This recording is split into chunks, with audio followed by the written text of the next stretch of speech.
Сәлеметсіздер ме? Бұл Айжбегі каналы. Базарда күн сайын бір-бірімізбен қатар өтіп жүреміз, бірақ бір-бірімізді көрмейміз. Бүгін бізде бір адам барып тоқтаған туралы әңгіме, және таң атқанда өз үйінен не тапқаны туралы. Мұны ешкім күтпеген еді. Базарда талықсып құлаған кәрі шалға жәрдем берді, үйіне жатқызды. Таң атқанда ас үйге кірсе, көзіне сенбеді. Күн еңкейіп, күннің қызарып батып бара жатқан шақ еді. Біздің ықшам аудандағы ескі базардың үстін қалың шаң басып алған. Жерге түскен күн сәулесі сол шаңмен араласып, бәрін сүреңсіз қылып көрсетеді. Сөрелердің көбі әлде қашан жабылып қалған. Кейбір сатушылар ғана қап-қара пакеттерін сүйреп, күбірлеп санап, табысын түгендеп жүр. Базардың тар жолақтарында жабысқақ шелек су, шіріген көкөністің иісімен самсаның майлы буы араласып, ерекше бір иіс шығады. Үстімдегі жеңіл куртканы иығыма іле салып, қолыма 2-3 пакет ұстап, үйге қайтуға асығып келе жатқанмын. Мен бүгін анама деп азық-түлік алғанмын. Макарон, қант, сүт, аздап ет. Баға қыдырған, әр сөмкені алған сайын іштей күрсініп қоямын. Бірақ анамның үйде бірдеңе пісірейін деп қуанып жүрген түрін елестетіп, өзімді жұбатып келемін. Аяғымның астындағы жер шаң, әр қадам сайын сықырлайды. Базардың шет жағында орналасқан ескі көкөніс қатарынан өтіп бара жатқанда, бір жақтан гүрс еткен ауыр дыбыс естілді. Алдымен біреу жәшік құлатып алды ма деп ойладым. Бірақ дыбыс сондай ауыр, сондай қорқынышты шықты. Жүрегім біртүрлі селк ете қалды. Басыммен созып, дауыстың қай жақтан шыққанын аңдадым. Адамдар жиналып қалған бір қуыс бар екен. Бірақ ол жиналып қалуда емес. Әркім алыстан қарап, сосын асығып, жанынан өтіп кетіп жатыр. Бір әйел қолындағы сөмкесін құшақтап, көз қиығымен ғана бір қарап, басын шайқап, ары қарай жүре берді. Бір ер адам: "Ей, жедел жәрдем шақырсаңдаршы", деп қойып, өзі алға қарай өте шықты. Ешкім тоқтап, нақты бір іс жасап жатқан жоқ. Ішімнен бір сескеніп қалдым. Осындайда көпшілікпен бірге маған не керек деп кетіп қалу оңай ғой. Бірақ гүрс еткен дыбысы құлағымнан кетпей қойды. Іштей, жай біреу тайып құлаған болар деп жұбатқым келгенмен, жүрегім маза бермеді. Адымымды баяулатып, сол жаққа қарай бұрылдым. Қарасам, жерде шалқая құлап жатқан бір кәрі шал. Бойы аласа, сүйегі жұқа, үстінде күнірген қара тон, жемінің ұшы жыртылып кеткен, аяқ жағында киген ескі бәтеңкесі шешіле жаздап тұрған. Шалдың бас жағына бір картон қорап аударылып кетіпті. Қораптың ішінен ұсақ түйек заттар шашылып қалған. Ескі кілттер, тот басқан шегелер, бір-екі сынған кесе, ұсақ тиындар жылт-жылт етіп жатыр. Жанына таяп келіп жүзін көргенде жүрегім шым ете қалды. Бұл шалды мен бұрыннан танимын.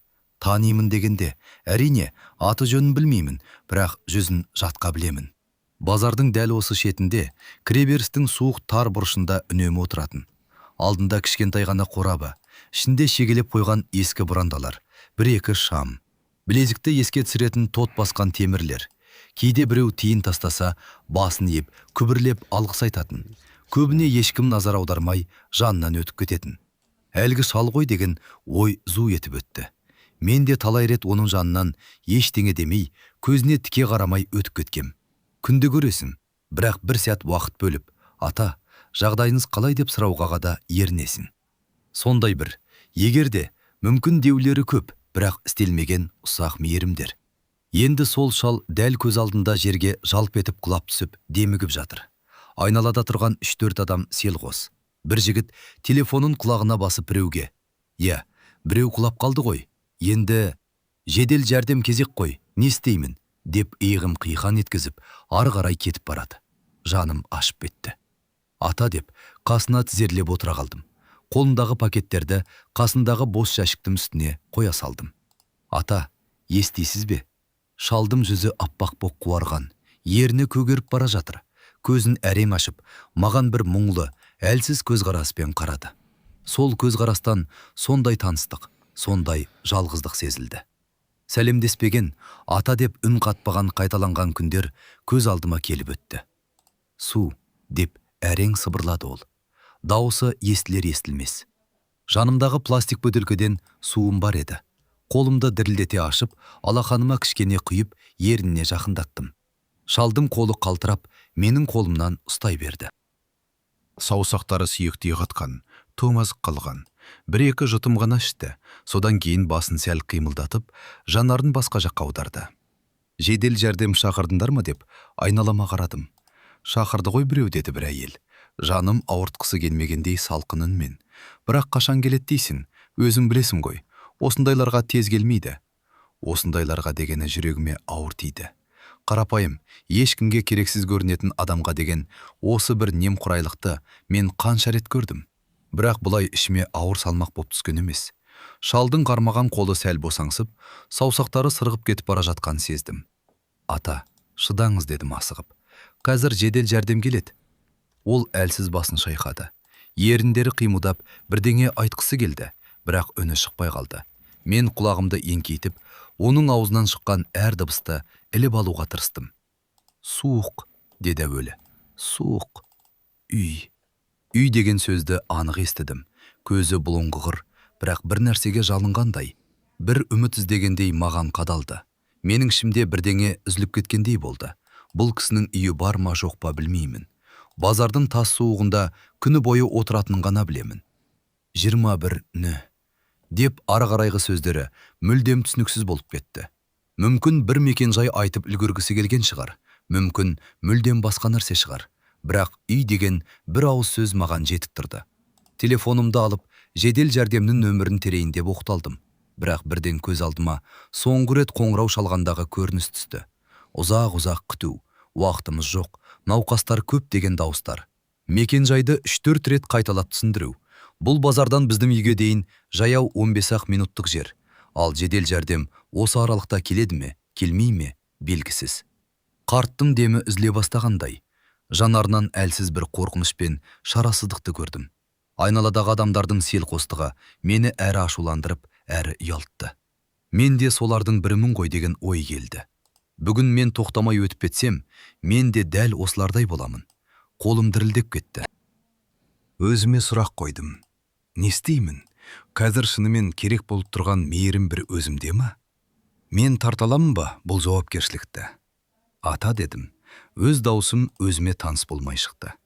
Мені естіп тұрсыз ба? Ол сәл болса да көзін ашып маған қарады. Үйіңіз бар ма, дедім. Көше, қай көшеде тұрасыз? Ерні тағы қимылдады. Мен оның демінің арасына кіріп кеткен әлсіз дыбыстарды әрең ажыратып, үйім жоқ деген сөзді естігендей болдым. Мүмкін миым өзі солай құрастырып алған шығар, бірақ мен үшін сол сәтте басқа мағына жоқ еді. Базардың бұрышында үнемі отырған, үсті басы жұпыны, өзі жалғыз кісі туралы әңгімелер құлағым шалған. Балалар тастап кеткен екен дегенде, ешкімі жоқ деседі дегенде. Адамдар әңгіме қылуға жақсы, бірақ іс жүзінде ешкім қасына барып, жағдайын сұрамайды. Жүрегім тарс-тұрс соғып кетті. Қолымдағы телефонды қайтадан қалтама салып, шалды қолтықтап көтеруге тырыстым. Бауырым, деді қасындағы бір жігіт. Даусынан сенімсіздік сезіледі. Жібер, жедел жәрдем келер. Қараңғы түсіп бара жатыр. Қазір өзіңе бірдеңе болса, кімге керек? Осы кімге керек деген сөз мені одан сайын қайрап жіберді. Шал жерге құлаған кезде, ол да солай ойлады екен, кімге керекпін деп. Мүмкін талай жыл осындай оймен өмір сүрген шығар. Келер келмесін білмейміз ғой, дедім. Өзіме де, әлгі жігітке де. Даусым қаттырақ шығып кетті. Қараттыра алмаймын. Шалдың үстіндегі тонның жағасын түзеп, бір қолтықтап тұрғыздым. Денесі жеңіл, судан жаңа шыққан таяқтай дір-дір етеді. Ата, мен сізді үйге апарайын, дедім. Сөздерімді өзімде түсінбей, асығып сөйлеп. Жылы, тыныш, жедел жәрдемді үйден шақырамыз. Жарай ма? Ол басын сәл ғана изегендей болды. Немесе бұл жай ғана әлсіз қимыл шығар. Бірақ мен оны ризалық деп қабылдадым. Айналама тағы бір қарадым. Ешкім жоқ, болмайды демеді. Көпшіліктің жанарында біз емес, сен жауап бересің енді деген суық, бейтарап бір нәрсе бар еді. Адамдар осылай үнсіз рұқсатын береді де, кейін сырттай әңгіме қылады. Дегенмен дәл сол сәтте маған олардың пікірі маңызды болмай қалды. Шалды қолтығынан демеп, жай ғана сүйреп емес, абыройын сақтағым келіп, баяу жүре бастадым. Қолындағы пакеттерді бір бала көтерсіп жіберді. Аты жөнінде сұрамаппын. Базардың тар жолақтарынан шыққанда, көше шамдары әлі жанбаған, бірақ ауа суи бастаған. Бетімізге салқын самал соғып тұр. Көше бойында көліктердің гүрілі, алыстан естілген балалардың күлкісі. бір жерден дәстүрлі әуеннің көмескі үні жетеді. Осы тұрмыс, осы тіршілік өзінің ыңғайымен жалғасып жатыр. Ал менің жанымда бір кәрі адам әр қадамын әзер басып келеді. Жүрегімде бір түсініксіз сезімдер араласып кеткен, қорқыныш, аяныш, аздап өкініш. Егер бүгін онымен осы базарда алғаш танысып тұрсам ше деген ой келді. Бірақ шындығында мен оны талай жыл көріп жүрдім, тек көзімді соқыр қылып келген екенмін. Өзіндікіндей адам тағдырының жанынан өтіп кете беретін, селқос көпшіліктің бірі болыппын. Моральдық таңдау деген сөздерді бір жерден оқығаным есіме түсті. Университеттегі бір оқытушы әрдайым адамның адамдығы қиын сәтте білінеді дейтін. Сол қиын сәт дегені мынау шығар бәлкім. Қазір менің алдында екі ақ жол тұр. Көпшілік сияқты қолымнан келмейді деп сырт айналып кетуім, немесе мына бейбақ кісінің тағдырына араласуым. Екеуінің де салдары бар. Біріншісінде мен тыныш өмірімді жалғастырамын, екіншісінде өзіме артық жүк аламын. Бірағын көзіндегі әлгі жалынған, өшіп бара жатқан жарықты көріп, бұрынғы тыныш өмірімнің өзі маған жиіркенішті көрінгендей болды. Үйге дейінгі қашықтықты ойша есептеп келе жаттым. Шалдың демі жиілеп барады. Кейде қадам арасында тоқтап, қабырғасын уқалап қояды. Тағы сәл шыдаңыз ата, деп қоямын әр тоқтаған сайын. Жақындап қалдық.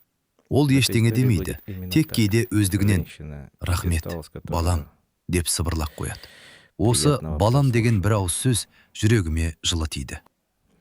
Неге бұған дейін бір рет болсын қасына барып, жай ғана адамша сөйлеспедім екен? Неге оның базарда үнемі жалғыз отырғанын көре тұра, бұл біреудің атасы ғой, біреудің әкесі ғой деп ойламадым екен. Көшенің бұрылысынан біздің көп қабатты үйдің сұлбасы көрінгенде, кеудемде бір жағынан жеңілдік, бір жағынан үрей пайда болды. Үйге бейтаныс кәрі адамды әкеліп жатқанымды ойлап, анам не деді деген сұраққа бір сәт іркіліп қалдым. Бірақ қазір қайтуға болмайды. Қайта бұрылуы өзімді кешіре алмайтын қадам болар еді. Сөйтіп мен алдымдағы моральдық таңдауды шын мәнінде баяғыдағы жасап қойғанымды түсіндім. Базарда талықсып құлаған кәрі шалдың жанына еңкейген сәтте мен көпшіліктің жолынан бас тартып, өзімнің ауыр, бірақ қайырлы жолымды таңдадым. Ал бұл жолдың мені қайда апарарын ол кезде әлі білген жоқпын. Тек бір нәрсені анық сездім. Бүгіннен бастап менің өмірім бұрынғыдай болмайды. Пәтердің кіреберісіне әрең жеттік. Лифтке дейінгі ұзын дәліз маған бұрын ешқашан мұншалықты ұзақ болып көрінбеген. Шалдың демі қысыла бастады. Әр басқан сайын тізесі қалтырақ кетеді. Лифттің темір есігін ашып жатып, ішімнен «Қой, енді қайтпаймын ғой, болды» деп бір шешімге тағы бекіп алдым. Лифт ішінде жарық сары шам ғана жанып тұр.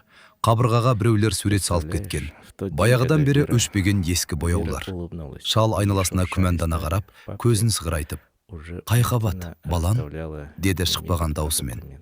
«Бесіншіге ата», дедім жұмсақ қана.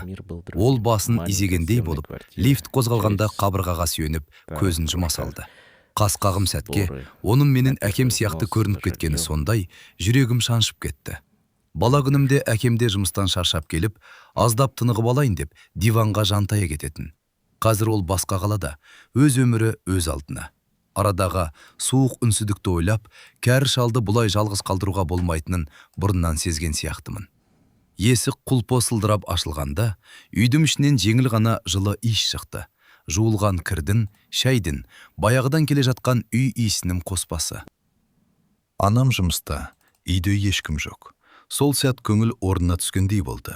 Жақсы, кем дегенде бірінші шу бүгін болмайды дедім ішімнен. Ата, абайлап табалдырық бар деп, аяғын еденге іліндіріп алмауына көмектестім. Ол ішке кіргенде аяғына ұялып тұрғандай аяқ астына қарады.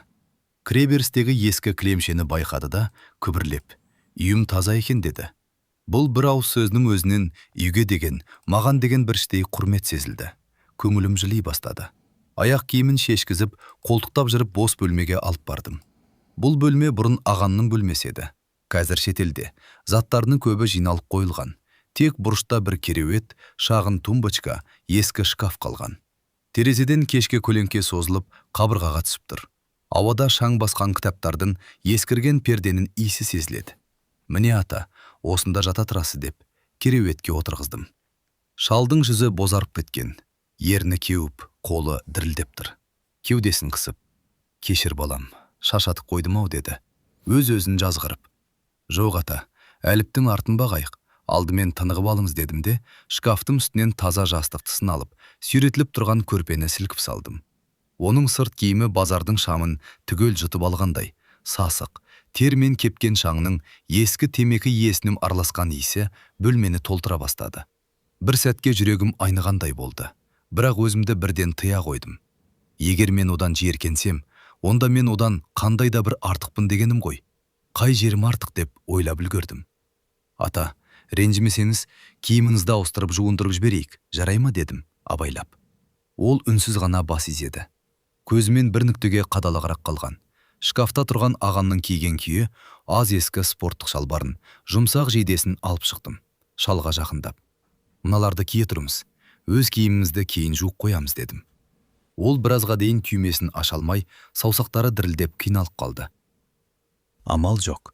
Бала күнімде атама көмектескендей, тұрып алып жайлап түймелерін шешіп, шапанын иығынан түсіріп, ішкі көйлегін шешуіне жәрдемдестім.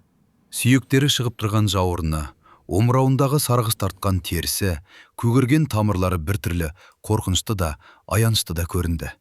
Уақыттың адамның денесін қалай қажап тастайтынын алғаш рет соншалық айқын сезгендей болдым. Жуынатын бөлмеге апарып, шүмектен жылы су ағызып, сүлгі беріп, бетіңізді, қолыңызды, мойныңызды шайып алыңыз ата. Сырғанап кетпес үшін мына жерге ұстағыңыз деп, қабырғадағы тұтқанын нұсқадым.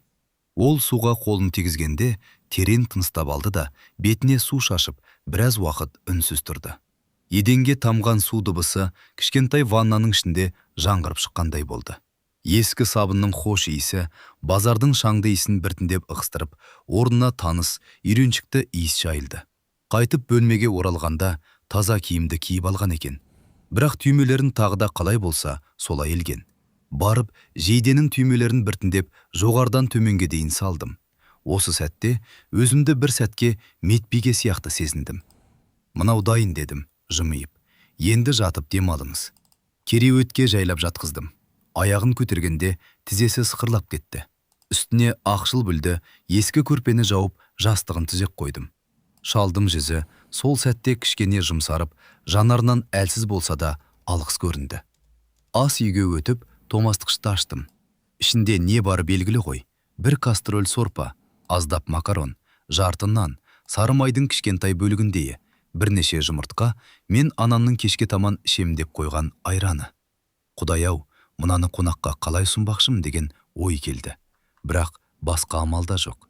Сорпаны кішкентай кастрөлге құйып, газға қойдым. От жанғандағы әлсіз шиқыл, сорпаның баяу қайнай бастаған сәттегі бульк-бульк еткен дыбыс, үйдегі әдеттегі кешкі тыныштықтың белгісі сияқты. Терезеден кіріп тұрған салқын кешкі самал, пердені баяу тербеп, ас үйдің төбесіндегі шамның жарығын әлсін-әлсін дірілдетіп қояды. Алыстан көршілердің балаларын шақырған дауыстар, бір пәтерден теледидардың бәсең үні естіледі. Шалға арналған кішкентай табаққа сорпаны құйып, қасына бір тілім нан қойдым. Айранды да шағын стақанға құйып алдым. Бөлмеге кірер алдында, едендегі кілемге төгілмесін деп, табақты екі қолдап ұстап, аяғымда ақырын басып білем. Үй әдеттегіден тым-тыныш. Тіпті томастықштың ызыңы анық естіліп тұр. Бөлмеге кіргенімде шалдың көзі жабық жатыр екен. Тынысы ауыр, бірақ бір қалыпты сияқты. Ата, дедім жай ғана, тамақ ішесіз бе? Ол көзін аздап ашып, әрен қимылдап басын бұрды. Ішем, балам, ішем, деді болар болмасын мен. Кереуеттің арқалығын аздап көтеріп, жастықты қабырғаға сүйеп, шалдың басын көтеруге жәрдемдестім.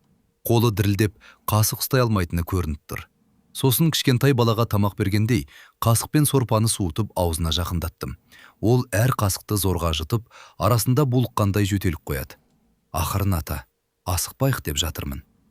Екеуміздің үнсіздігімізді сорпаның қасыққа тиюі мен шалдың ауыр тынысы ғана бөліп тұрды.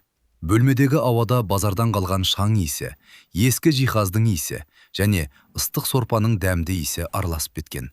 Бір сәтке үй өзгенің иісіне толып кеткен үшін ұялып та тұрмын, бірақ ондай ойларды ысырып тастауға тырысамын.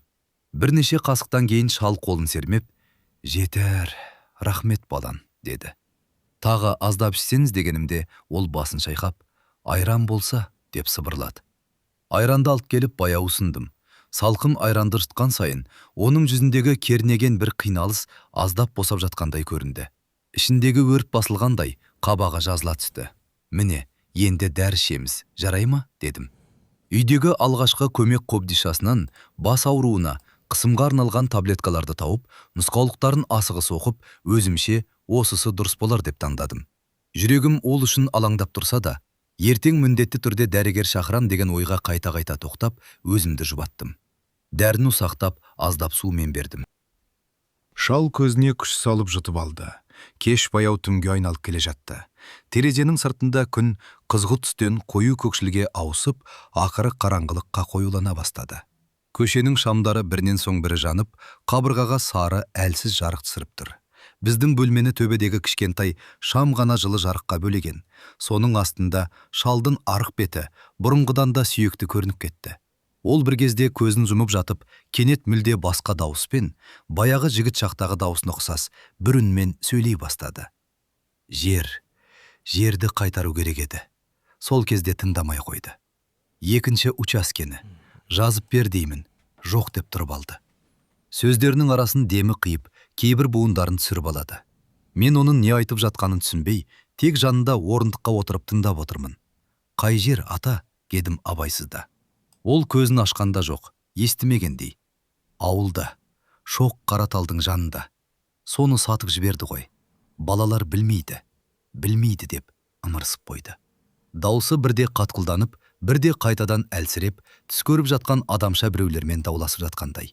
Кейде, мен қайтып келуім керек еді. Ертерек, тым кеш, дегенді қайталайды.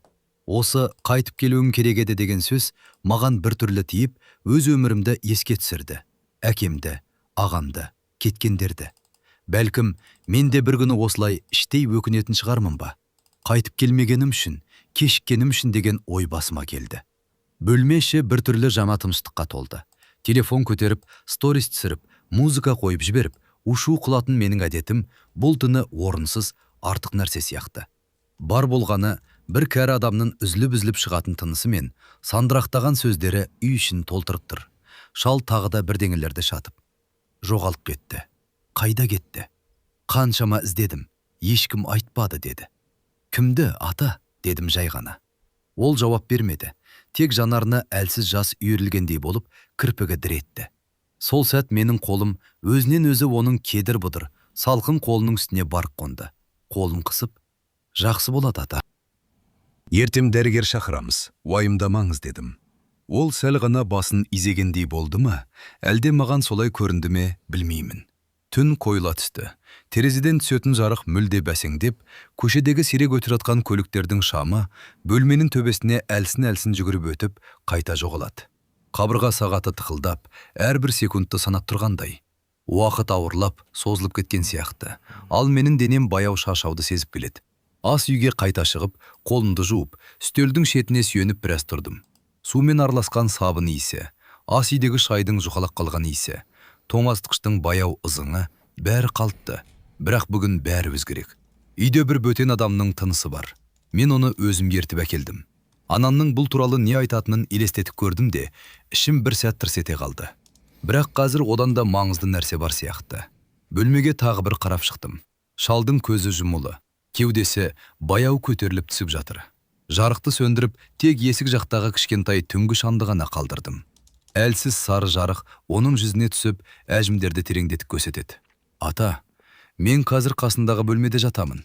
Бірдеңе болса айтыңыз. Есік ашық тұрады дедім сыбырлап. Ол үн қатпады. Мүмкін ұйықтап кеткен шығар. Мүмкін тағы да өз ойының ішінде адасып жүрген шығар. Өз бөлмеме өтіп, есікті сәл ғана жаптым. Төсекке отырған сәтімде аяқ қолымның ауырлағанын сездім. Басын жастыққа қойып, төбеге қарап жатып, бүгінгі күннің бәрін қайта айналдырып шықтым. Базар, жұрттың суық жанарлары, лифттегі қысқа үнсіздік, үйдің бос бөлмесіне дейінгі қысқа, бірақ ұзақ көрінген жол. Бәрі бір-бірімен байланысып, ішімде түсініксіз бір түйінге айналып қалғандай. Ертең таңертең тұра сала учаскелік дәрігерге звондаймын. Егер келмесе, жедел жәрдем шақырам. Бәрібір жалғыз қалдырмаймын деп, өзіме тағы да уәде бердім. Көзімді жұмғаным сол еді. Құлағым екінші бөлмедегі әлсіз қимыл дыбыстарына құлақ түріп жатыр. Әр кішкентай сықыр, әр дыбыс мен үшін дабыл сияқты. Уайыммен шаршау араласып, ақырындап терең ұйқыға тарта бастады. Түн ортасына жақындағанда, енді бір оянып кеттім. Үй іші тып-тыныш, тіпті көшеден келетін дауыстар да бәсеңдеп қалған. Терезе саңылауларынан сыздап, салқын ауа кіріп, пердені аздап қозғайды. Қараңғылықтың ішіндегі бұл тыныштық бұрын соңды сезбегендей еді. Үрейлі де емес, жайды да емес, арасында бір белгісіз күңгірт тыныштық. Құлағымды тырып шалдың демін тыңдауға тырыстым. Ештеңе естілмегендей болды. Бірақ тұрып тексеруге де бармадым. Шаршаған денем қайтадан жатқызды. Ештеңе болмайды. Таң атады, дәрігер келеді. Бәрін реттейміз, деп өзіме тағы да іштей қайталадым. Сол оймен көзім қайта жұмылды. Ал ертең таңертең ас үйге кіргенде не көретінімді, өмірімнің шынымен де бұрынғыдай болмайтынын мен ол сәтте әлі білмейтін едім. Түн ортасынан ауып кеткенде, ұйқым тереңдеп бара жатса да, санам әлі бүгінгі болғандарды жібермей, біресе базардағы ыстық, біресе үйдегі салқын тыныштықтың арасында кезіп жүрді. Бір кезде түспе, өңбе, білмеймін. Өзімді қайтадан сол базарда көрдім. Күн жоқ, аспан сұрғылт қана. Базарда әдеттегі айқай-шуға ұқсамайтын бір меңіреу тыныштық орнаған. Ешкім баға шақырып жатқан жоқ, ешкім саудаласпайды. Сауда қатарларының бойында темір орындықтар тізіліп тұр. Әр орындыққа бір қарттан шынжырмен матап тастаған. Шынжырлардың сықырын ғана естимін. Кәрі адамдардың бәрінің басы төмен салбырап, иықтары түсіп кеткен, қолдары көкшіл тартып, шынжырдан қанталақ қалған сияқты. Бір орындықта жатқанын таныдым. Бүгін үйге ертіп әкелген шалым. Базардағыдай сол баяғы жұқа күртеше, сол баяғы көз. Тек қазір көзі әбден сөнген, жанарында жарық жоқ. Қолдары тастай боп қатып қалған. Шынжыр оның аяқ қолын қысып, орындықтың арқалығына байлаған. Босатар жер жоқ. Мыналар неге байлаулы? Дегім келді. Бірақ даусым шықпайды. Аузыма сөз келмейді. Көмейіме біреу тастық қойғандай. Қорқыныштан ба, әлде ыза ма? Ішім өртеніп барады. Қарасам, бүкіл базар бойымен осылай созылып кеткен.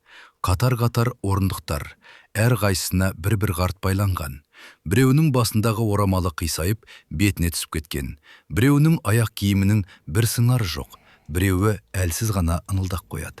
Бірақ дауыстары да, жүздері де көмескі. Нақты ештеңе көрінбейді. Бәрі тұманның ішінде қалғандай. Бір кезде сол меңіреу тыныштықтың ішінен металл сыңғыры естілді. Алдымен алыс жақтан сияқты, сосын жақындай түсті. Жүрегім атша тулап, артыма бұрылдым. Сатылардың арасынан әлде бір жігіт шығып келе жатыр. Жасында сияқты, менен аса үлкен емес, бірақ бет жүзі анық емес, үнемі көлеңке басып тұрғандай. Біресе маған ұқсап кетеді, біресе мүлдем басқа біреу болып көрінеді. Оның аяғының астындағы темір тор сынып кеткендей, жүрген сайын тарс-тырс етеді. Жігіт маған тура беттеп келді. Қолында бір шоғыр темір кілттер. Әр қадам сайын сол кілттер бір-біріне соғылып, шыңылдақ қояды. Сол дыбыс бүкіл базарға тарап, ауада дірілдейді. Екеумізге бір кілт жетеді, деді ол кенет менің тура құлағымның түбінен. Даусы таныс сияқты, бірақ қайдан екенін шығара алмаймын. Бәлкім өз даусым шығар. Күңгірт жаңғырып естілген. Қандай кілт деп сұрағым келді, бірақ тағы да даусым шықпады. Кек ауаға иіліп, ернім қимылдағандай ғана болды. Жігіт жымиып, кілттердің арасынан ескілеу, қарайып кеткен біреуін суырып алды. Сырты қырналған, сабы жартылай мүжілген. Кілттің тесігінің айналасында тот басқан іздер көрінеді. Маған қарап, кілтті алақанының үстіне жай ғана қондыра қойды. Қолым бірден салқын тартып кетті. Сол кілттің суықтығы сүйегіме дейін өтіп кеткендей.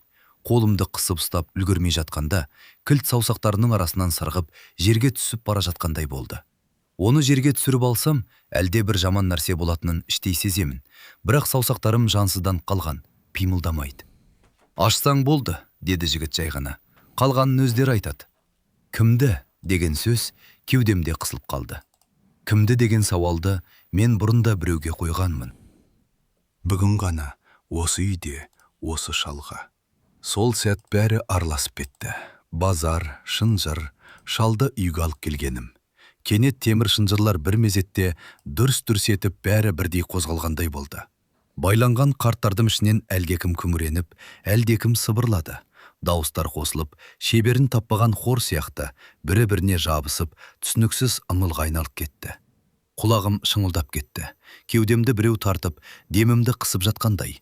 Кілт алақанымда ауырлай бастады. Уысымнан жерге қарай тартып, әкетіп бара жатқан сияқтанады. «Аш», деді жігіт тағы да. Бұл жолы қатқылдау. «Уақытың бітеді». Мен кілтті көтеріп алдымдағы бір орындықтың шынжырына жақындаттым. Шынжырда кішкентай құлып тұр екен. Дәл базардағы арзан құлыптарға ұқсайды. Бірақ бұл құлыптың үстінде таныс бір әріптер, белгі сияқты бірдеңе бардай көрінді. Көзімді сығырайтып қарасам, жаңа ғана үйге алып келген шалдың аты жөнінің алғашқы әріптері ме? Қалай? Ішім тітіркеніп кетті. Кілт құлыптың аузына тақала бергенде, біреу қолымнан ұстап алды. Саусақтары сүйексіз, суық, бірақ күші қатты. Қолымды кері тартып алдым да, жан даусыммен айқайлап жібердім. Өз даусымнан өзім шошып ояндым. Төсегімнің үстінде шалқамнан жатыр екенмін. Жүрегім тарсылдап, тамағым кеуіп кеткен. Бөлме қараңғы, тек терезе жақтан көше шамының әлсіз жарығы перденім шетінен сығалап, еденге бозғылт тақ түсіріп тұр. Біразға дейін түсім мен шынайылықтың арасын айыра алмай, қабырғаға, төбеге, өз қолыма қарадым. Алақаным бос, ешқандай кілт жоқ, бірақ саусақтарым әлі де салқын сияқты. Тынысымды қалпына келтіргенше біраз жаттым. Құлағымды түріп, қонақ бөлмеден шалдың демін тыңдауға тырыстым. Ештеңе естілмейді. Қабырға сағатының тықылы ғана тұрақты ырғақпен жүріп жатыр. Сыртта, әлдеқайда алыс жерде жүрген көліктің дөңгелек дыбысы естіледі. Терезеден сыздап кірген салқын ауа пердені баяу тербетеді. Тура сол сәтте дәліз жақтан әлдебір тық еткен дыбыс шықты. Жүрегім зу ете қалды. Еден тақтайы сықырлағандай ма, әлде есіктің тұтқасы қимылдағандай ма, анық ажырата алмай қалдым. Бірақ жалғыз естігеніме сенгім келмеді. Құйқа шашым шымырлап, қолым өзінен өзі көрпені қысып ұстай берді. Мүмкін шал тұрған шығар. Әлде менің өзімнің есігім желдің әсерінен сықырлады ма, деп өзімді жұбатқым келді. Бірақ дәл сол сәтте бөлме есігінің сыртында дәлізде біреудің көлеңкесі тұрғандай болып кетті. Сезім ғана, көзіммен көрген жоқпын, бірақ бар жан тәніммен біреудің бақылап тұрғанын сезгендеймін. Біреу есік алдына келіп тоқтап тұрған сияқты. Дем алайын десе, дауысын шығармай, ішінен ғана дем алып тұрғандай. Тыныштық қоюланып кеткен. «Ата?» деп дауыстап жіберейін деп едім. Тіл айналмай қалғандай, көмейім кеуіп қалған. Тек ішімнен санай бастадым. 1, 2, 3 деп. 3-ке келгенде шыдамым жетпей, орныма кілт тоқтап қалдым. Есіктің ар жағынан ешқандай дыбыс шыққан жоқ.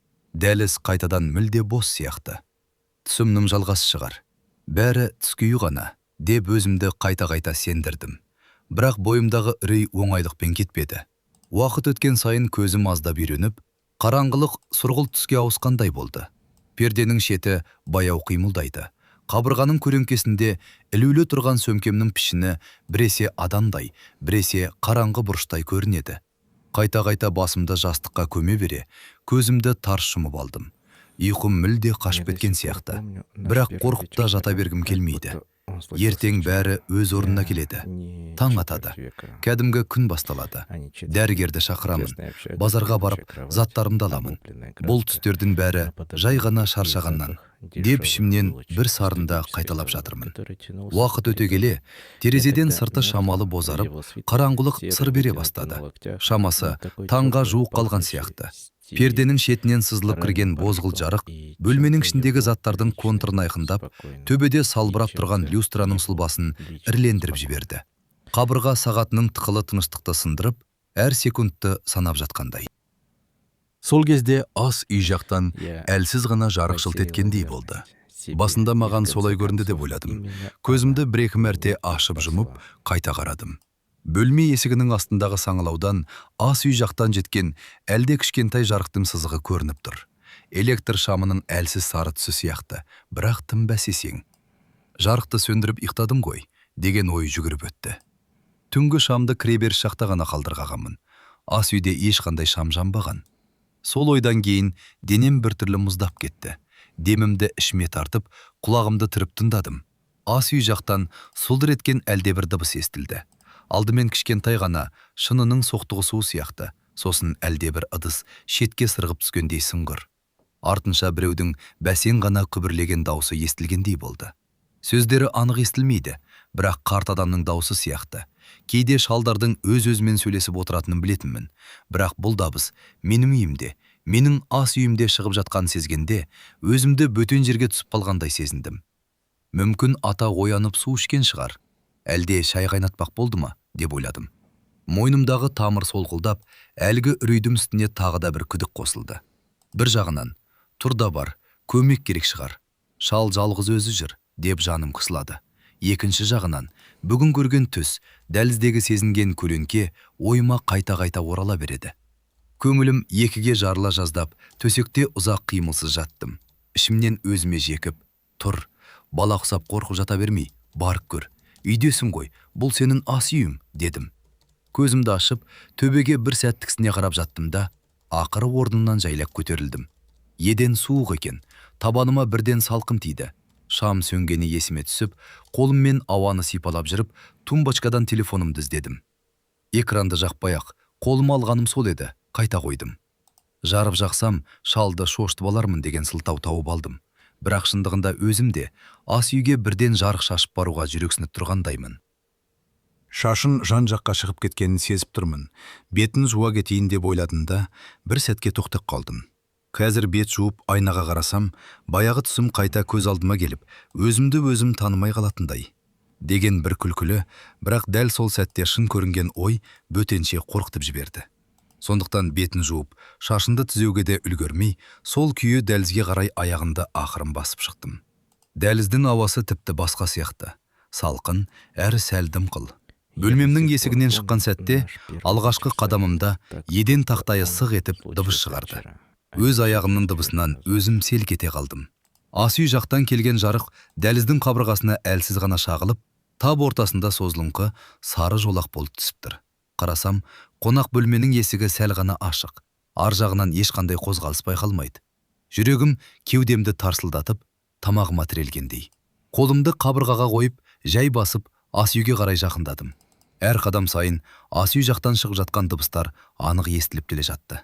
Бірде қасықтың шыныға соғылған сыңғыры, бірде үстел үстімен ыдыстың сырғыған дыбысы, арасында әлдекімнің баяу күбірі. Даусы жімішке емес, жуан да емес, бірақ қарлығыңқы. Қандай тілде сөйлеп жатқанында айыра алмаймын. Сөздері бөлшектеніп, желмен ұшып кеткендей. Есікке таяп келгенімде, демімді ішіме тартып, құлағымды тақап тыңдап қалдым. Ас үйдің есігі толық жабылмаған, аздап ашық. Сол саналаудан жарықтың жұқа тілімен ыдыс сыбдыры шығып жатыр. Көтеріліп барып, есікті бірден ашуға батылым жетпей, қолымды тұтқаға жаймен ғана апардым. Саусақтарын діретті. Қазір есікті ашам. Ана жақта аңқиып тұрған тек қана қайнаған шайнекпен үстелдегі нан болсыншы. Шал жай ғана отырсыншы, бәрі қалыпты болсыншы, деп ішімнен тіледім. Бірақ бір түпкі дауыстың, ал егер бәрі ондай болмаса ше, деп маза бермей, дәл жүрегімнің астын тырнап тұрғанын да сездім. Тұтқаны ақырын баса тұрып, ішімде белгісіз бір шешімге келгендеймін. Бәрібір бұл есікті ашуым керек. Қашып құтыла алмаймын. Ас үйдің ар жағынан әлде бір күбір тағы да естілді. Дауыстың ішінен бір сөзді анық ажыратқандай болдым. Кешір, деді біреу сыбырмен. Осы бір сөз жанымды жұлып алғандай болды. Кім-кімді кешіріп отыр? Неге? Және не үшін? Қолым тұтқаның үстінде қаттырақ қысыла түсті. Есіктің ар жағындағы жарық дір етіп, қайта орнына түскендей көрінді. Мен демімді ішіме тартып, ақырын ғана есікті итердім. Есік сықыр етпей-ақ жіпсек ашылды. Ас үйден шыққан жылы жарық мені бір сәтке осқырып тастағандай болды. Көзім үйрене бастағанда, табалдырықтан аттамай тұрып-ақ, жүрегім тоқтап қала жаздады. Кеше базарда бүкірейіп, әреңдем алып, етегі жер сүйреп жүрген шалдың орнында иығы тік, қимылы ширақ, орта жастағы ер адам тұр. Белін тік ұстап, шолақ жеңі түрілген көйлегімнің етегін жеңіл ғана қағып қойып, пештің жанында қазанның қақпағын ашып, ішін араластырып жатыр.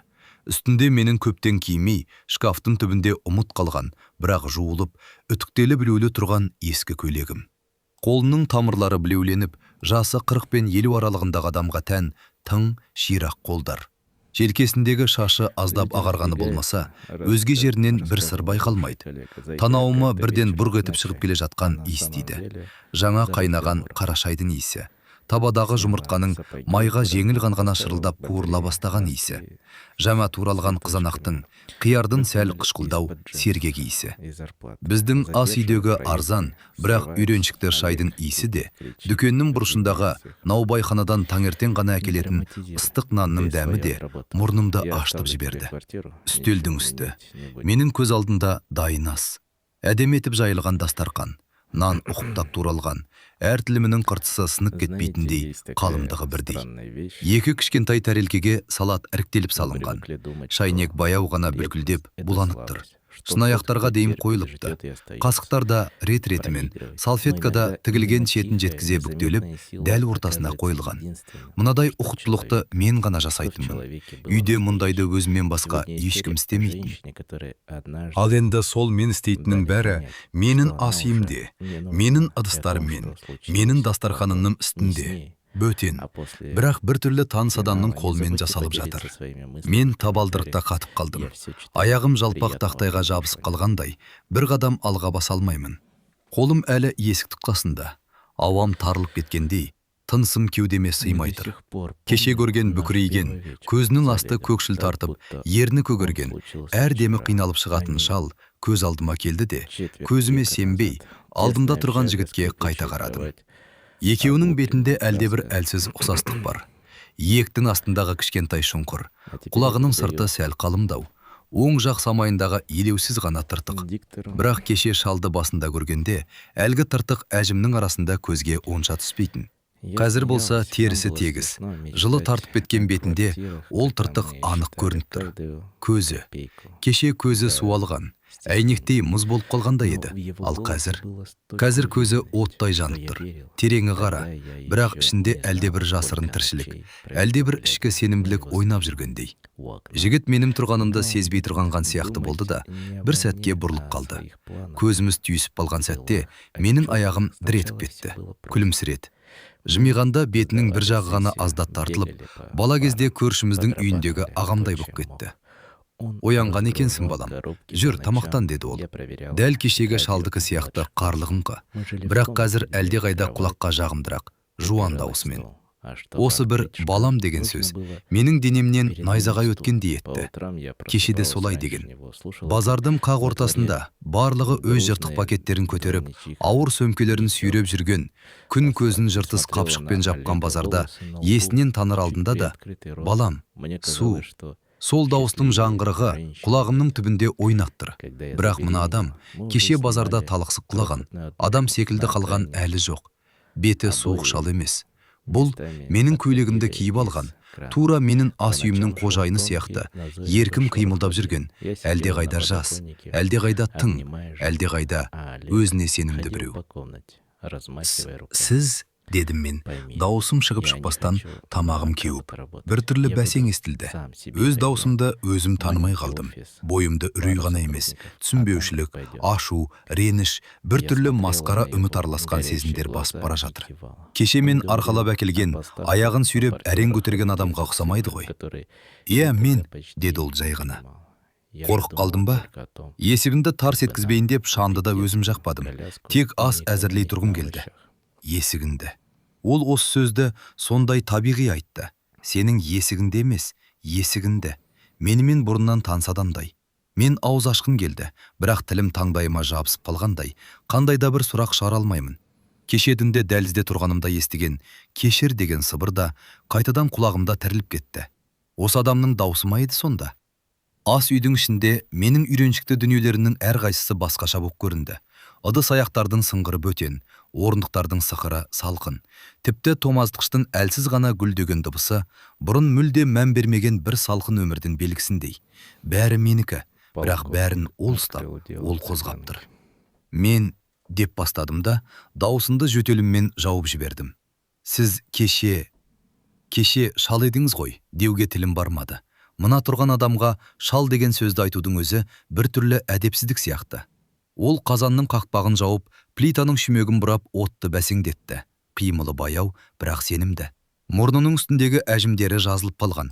Тек қабағының үстіңгі жағы мен көзіне жақын тұстағы 2-3 сызық қана қалыпты. Көзін жиі сығырайтып күлетін, немесе көп ойланатын адамның сызықтары. Кеше Сол базарда, дедім мен, зорға жалғастырып. Сіз талып. Ол сөзінді аяғына дейін тыңдағандай, басын сәл ғана шұлғып қойды да, орындықтардың бірін қолымен сүйреп, үстелдің жанына жақындатып маған қарады. Алдымен отыр, деді ол жұмсақ қана. Аш адам дұрыс сұрақ қоя алмайды. Тамақ іш, сосын сөйлесеміз. Уайымдама, бәрін түсіндірем. Бәрін түсіндірем дегені маған одан әрі түсініксіз естілді. Не түсіндіреді? Нені? Қалай? Менің басымның ішіндегі ойлар бұж-бұж қайнаған қазан сияқты. Бір-біріне соғылып, төгіліп, тасып жатыр. Бұл адам кім? Кеше базардағы шалға не болды? Мен үйіме кімді әкелдім? Неге бол менің көйлегімді киіп алған? Әр сұрақтың артынан бір сұрақ. Соның бәрін айтқым келіп, аузыма тығылған сұрақтарды лақтырғым келіп тұр. Бірақ бір түрлі, ұялам. Өз үйімде, өз ас үйімде, өз көйлегіммен жүрген бұл адамға сұрақ қоюға қысыққандаймын. Түк түсінбесем де, оның алдында кішірейе түскендеймін. Ол мені шыдаммен күтіп, алақанының ішін жоғары қаратып, орындыққа ишара етті. Сол сәтте қолының үстіндегі тыртықты байқадым. Кеше шалды жедел жәрдем келгенше, қолынан ұстап отырғанымда, дәл осындай, дәл осы орында кішкентай, бітеліп қалған ескі тыртықты сезгенмін. Сол. Ешқандай айырмашылығы жоқ. Ішімнен біреу. Бұл сол адам. Кеше базардағы шал. Бірақ басқа денеде. Деп сыбырлап жатқандай. Өз ойымнан өзім шошисың ғой, дәл солай болып тұр. Мен баяу ғана ішке бір қадам бастым. Еденнің салқындығы тағы да табанымнан өтіп кетті. Орындықтың арқалығына қол тигенімде, ағаштың жылығанын, оның талай жылдан бері осы ас үйдің буылы, майлы ауасына сініп қалған сездім. Осы орындығыма сан рет отырып, таңғы асыма асығып, жұмысқа кеткенмін. Кеше болған оқиғанда осы жерге қайтып келіп айтып беруім керек еді. Ал қазір, кеше менің көмегімді қажет еткен адам дәл осы үйде менімен сөйлесуге дайын сияқты. Сіз әлгі дей беріп, тағы да тоқтап қалдым. Дұрыс сөз таба алмадым. Ол күлімсіреп, үстелге қойылған шынаяққа шай құя бастады. Қара шай, әлсіз, бетіне жұқа ғана майдың дағы шыққан. Нағыз үйдің шайы. Қолының дірілдемейтіні, пимылының мүлде қарияға тән еместігі мені тіпті жақтырмай тастады. Кешегі әлсіздігің қайда кетті деп сұрағым келді. Балам, деді ол тағы да, менің ішкі толқынымды сезгендей. Қорықпа, сен ешқандай жамандыққа ұрынған жоқсың. Керісінше, бәлкім өз өміріндегі ең маңызды таңды қарсы алып тұрған шығарсың. Осы сөзді айтқанда, оның көзінен әлдебір мұңның көлеңкесі жылт етіп өткенін байқадым. Ол көзін төмен түсіріп, нан туралған тәрелкені маған жақындатты. Қолы үстелдің үстімен сырғып келе жатқанда, саусақтарының буындары жарыққа шағылысып кетті. Бұл қолдар кеше базарда қалтырап, шелек ұстай алмай тұрған еді ғой. Мен ішімде жиналған мың түрлі сұрақтың бірінде сыртқа шығара алмай, орындыққа жай отырып қалдым. Даусым шықпай қалған сезіп тұрмын. Таңдайым құрғап қалғаны соншалық, бір ұрттам шай ішкім келді. Бірақ шынаяққа қол созуға да батылым жетпей тұр. Өз үйімде, өз үстелімнің басында өзімді қонақ сияқты сезіндім. Ол орындықтың екінші жағына жайғасып, дәл менің үй иесі ретінде отыратын орныма отырды. Бұл да көңілге қаяу салды. Бәрі де ауысып кеткендей, бәрі орнында, бірақ ештеңе бұрынғыдай емес. Ас үйге сәл-пәл ғана жел соғып тұрғандай, терезе жақтан перденің етегі баяу тербеліп қояды. Сыртта қала әлі толық оянбаған сияқты. Бірақ алыстан автобустың шаршақ дыбысы, біреудің аула тазалап жүрген күрегінің асфальтқа сүйретілген дыбысы естіледі. Менің үйімде, менің ас үйімде, менің өмірімде. Мен танымайтын, бірақ әлде бір тереңнен таныс біреу балам деп отыр. Неге? Дедім ақыры даусымды әрең шығарып. Неге? Менің көйлегімді киіп алғансыз. Ол көзін көтеріп маған тіке қарады. Көзінен ұялу да, сескену де көрінбеді. Керісінше, әлде бір аянышты жылылық бар. Су тиген киімің кепкенше, өзімдікі деп алдың ба? Деп күлкі аралас дауыспен жауап берді. Кеше сен мені сулап-сулап жібердің ғой, есімнен кетпейді. Ол жай ғана қалжың сияқты айтты. Бірақ менің арқамнан суық тер бұрқ ете қалды. Кеше сен, ол бәрін есіне түсіріп тұр. Яғни, ол кеше шын мәнінде сол шал болған. Менің ернім дірілдеп кетті. Сіз кеше кәрі едіңіз, дедім ақырын ғана, көзімді тайдырмай. Мынадай емессіз. Ол қас қағым сәтке үнсіз қалды. Шәй құйылған шыныны маған қарай жылжытып, өзінің алдына да бір шыны қойды. Сол сәтте оның жүзіндегі бүкіл сабыр мен еркіндік пердесінің ар жағынан кішкентай ғана шаршағандық жылт етіп көрініп қалғандай болды. Кәрілік дегеннің өзі, деді ол ақырын ғана, сөздерін іріктеп. Кейде тек денеде болмайды, балам. Кейде адамның үмітінде, жүрегінде болады. Кеше мен саған басқа кейіпте көріндім. Бүгін басқаша тұрмын. Бұның бәрін жай түс деп ойлағың келетін шығар. Бірақ бұл сенің түсім емес. Оның даусы ас үйдің тар кеңістігінде күміс қасықтың сыңғырындай дірілдеп естілді. Дәл осы сәтте менде тұрған жалғыз ерік сұрақ қоймау болды. Себебі қандай жауап естісем де өмірім бұрынғы қалпында қалмайтынын бір түпкі сезіммен сезіп отырдым. Сұрамай-ақ қояйын деген сайын тамағымның түбіне тірелген сөздер итеріп, кеудемді қысып барады. Жүр, деді ол тағы да. Тамақтан. Аш қарынға қорқынышта көбейеді. Мен қолымды баяу ғана шыны аяққа создым. Саусақтарым шыныппен түйіскенде, ыдыстың жылуы саусақ ұштарымнан жайылып, білегіммен жоғары өрлеп, бір сәтке ішімдегі суықты басқандай болды. Шайдан кішкентай ғана ұрттап жыттым. Тамағыммен ыстықтық өтіп бара жатып, кеудемдегі әлдебір түйнекті босатқандай болды. Бірақ сұрақтарым ішімде, буға айналғанмен, бұлт болып қоюланып қала берді. Бұл кім? Неге менің үйімде? Неге дәл мені таңдады? Деген ойлар маза бермей, басының ішінде соқтығып жатыр. Бірақ даусым шықпайды. Мен тек қарап отырмын. Ол болса өзін осы ас үйдің шынайы қожайыны сезінетін адамдай. Ішімді өртеген жауаптарды асықпай, тамшы-тамшымен ғана беруге бел байлағандай, алдында жай ғана күлімсіреп отыр. Сен қорықпа, деді ол, шайынан баяу ғана ұрттап. Ештеңеде сен ойлағандай бірден төңкеріліп кетпейді. Адамның өмірі бір күнде аударылып түспейді. Ол баяғыдан бері қисайып тұрған. Тек сен бүгін барып байқадың. Оның даусы тыныш, асықпай, сөздің әр буынын салмақтап айтып отыр. Маған қараған сайын, кеше базарда құлап жатқан әбдем қартайған, сүйегі ғана қалған шалды емес, мүлде басқа бір адамды көрем. Бірақ көздері, сол көз. Шаршаса да, бәрін көріп қойған көз. Базарды білесің ғой, деді ол бір кезде, өзінен өзі әңгіме бастап кеткендей. Сен кешеден бері екінші үйіме қонақ болып жүрсің. Мен селт ете қалдым. Екінші үйіңіз? Даусым өзімдік емес сияқты шықты. Ол басын изеді. Иә, балам, сен жүрген Алаш базары, одан ары саяхат жаққа дейінгі қатарларды мен сен туғанға дейін көріп келемін. Бір орында отырған жоқпын әрине. Бір күні жеміс сатамын, бір күні киім, бір күні аяқ киім. Бірақ сауда жай ғана қабық болды. Негізі күзетші болдым. Қандай күзетші? Дедім мен еріксіз. Адамдардың, деді ол жай ғана. Ақшаның, тауардың емес, адамдардың. Қарапайым күндердің арасында кім кімге қалай қарайды, кімнің көзі қалай жылтырайды, кімнің беті қалай бұрылады. Соны. Адамның шынайы жүзін көргісі келгендер мені сонда ұстады. Көп жыл бойы. Ас үйдің терезе жақ шетінде тұрған томастықштың баяу гүлдеген дыбысы кенет қаттырақ естіле бастағандай болды. Перде тағы да жеңіл қозғалып, қала ауасының сәл тұзды, сәл шаң аралас иісі ішке кіріп кетті.